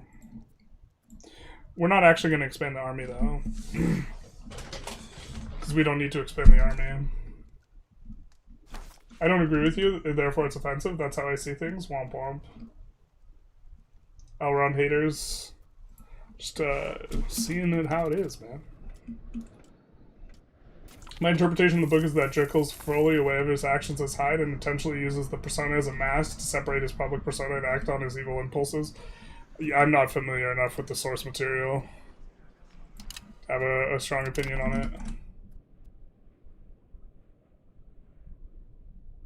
But every subsequent interpretation just treats it as some sort of multiple personality disorder.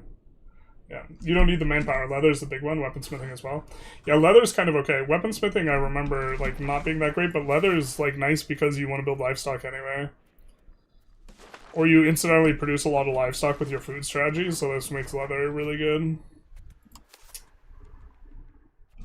I don't know.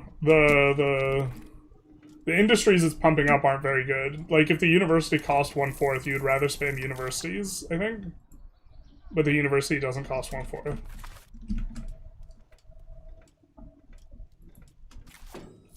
You do both.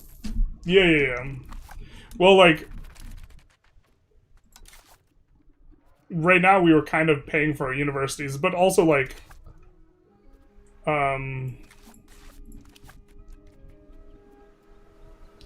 local council stimulates better industries, like much better industries, and gives control.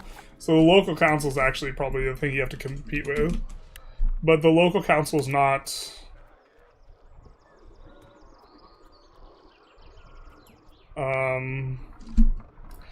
Okay, so paper's like base price 2, right? So this is 0.5... And then 0.8... The books price they reduced, so it's nearly a ducat of maintenance for 400 gold. Maintenance at base, you only pay 20%, but a ducat worth of stimulus. And then here we have 1.5.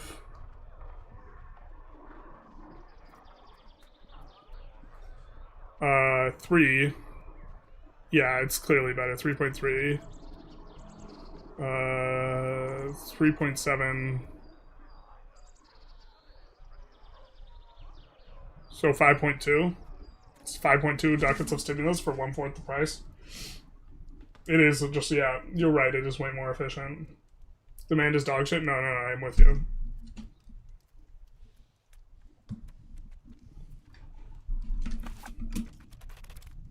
I feel like building theaters for demand too. I don't like theaters that much. You do prefer the pops you get though, with the other one. You prefer the 100 burgers by a lot to the soldiers. So you'd have to look at the demand created by 100 burgers as well.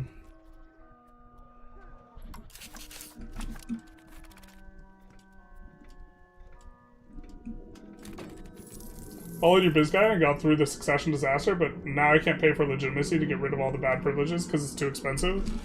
Did you already also get rid of the inflation? And are you paying for anything else? Using the cabinet action is also important. But there's also a bunch of sources of legitimacy, and you have to try and make sure you have all of them. Like, there's a bureaucracy that gives you legitimacy.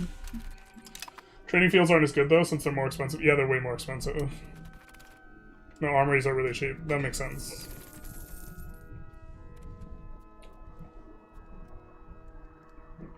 You don't like the... Yeah, like, the industries... The industries are kind of shit. So, like...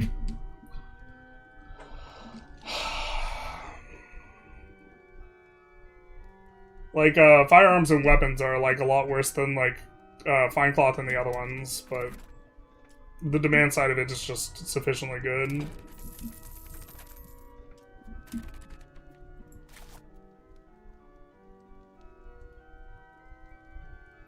But you also have to keep in mind you're paying for 20% of this demand, so it's not like as free gravy as some of the other stuff. This would require like a bunch of math to check like what the differential is, though. I don't know what it is.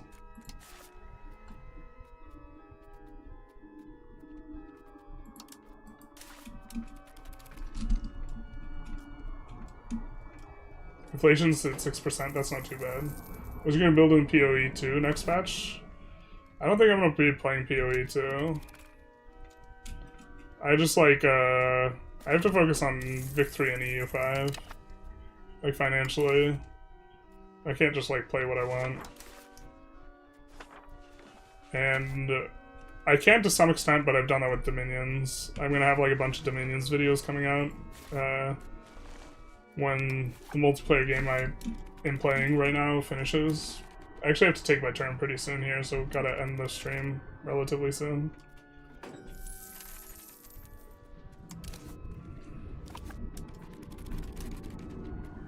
We're getting close to our truce being up. It was in 41. Forget the year. Wait, what? It was different. Okay. Different with Magdeburg. Need a spreadsheet taking into account all the demand from pop promotion. Yeah, this is like the thing is like the demand that's created from pop promotion is worth a lot less than it was though.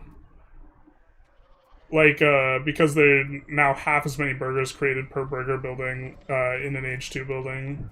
Because it scales with what age you are in, generally. And so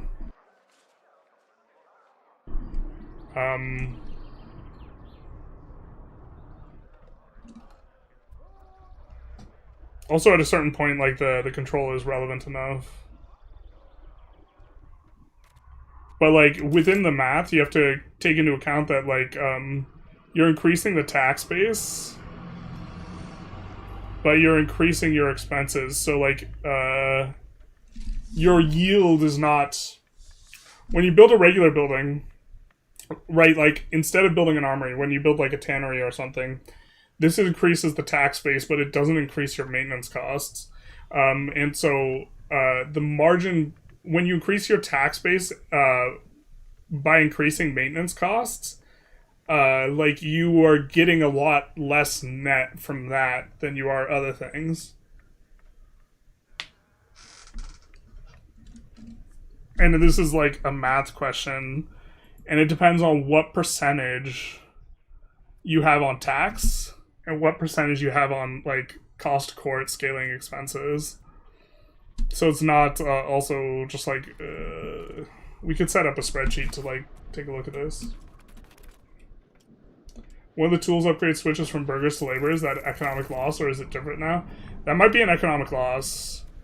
And it might be an economic loss that is insidiously concealed, because that if that is an economic loss, it will be an economic loss that that building itself will make more money, but your overall tax base will go down.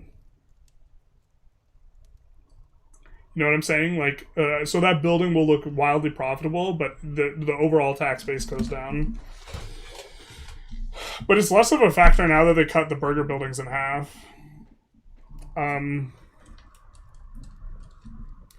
Anyways, I think I'm going to wrap up the stream because I am getting a phone call, and we were pretty close to calling it anyways. But we got one step closer. I guess next episode we'll be trying to get Emperor. Something like this, or trying to work our way into this.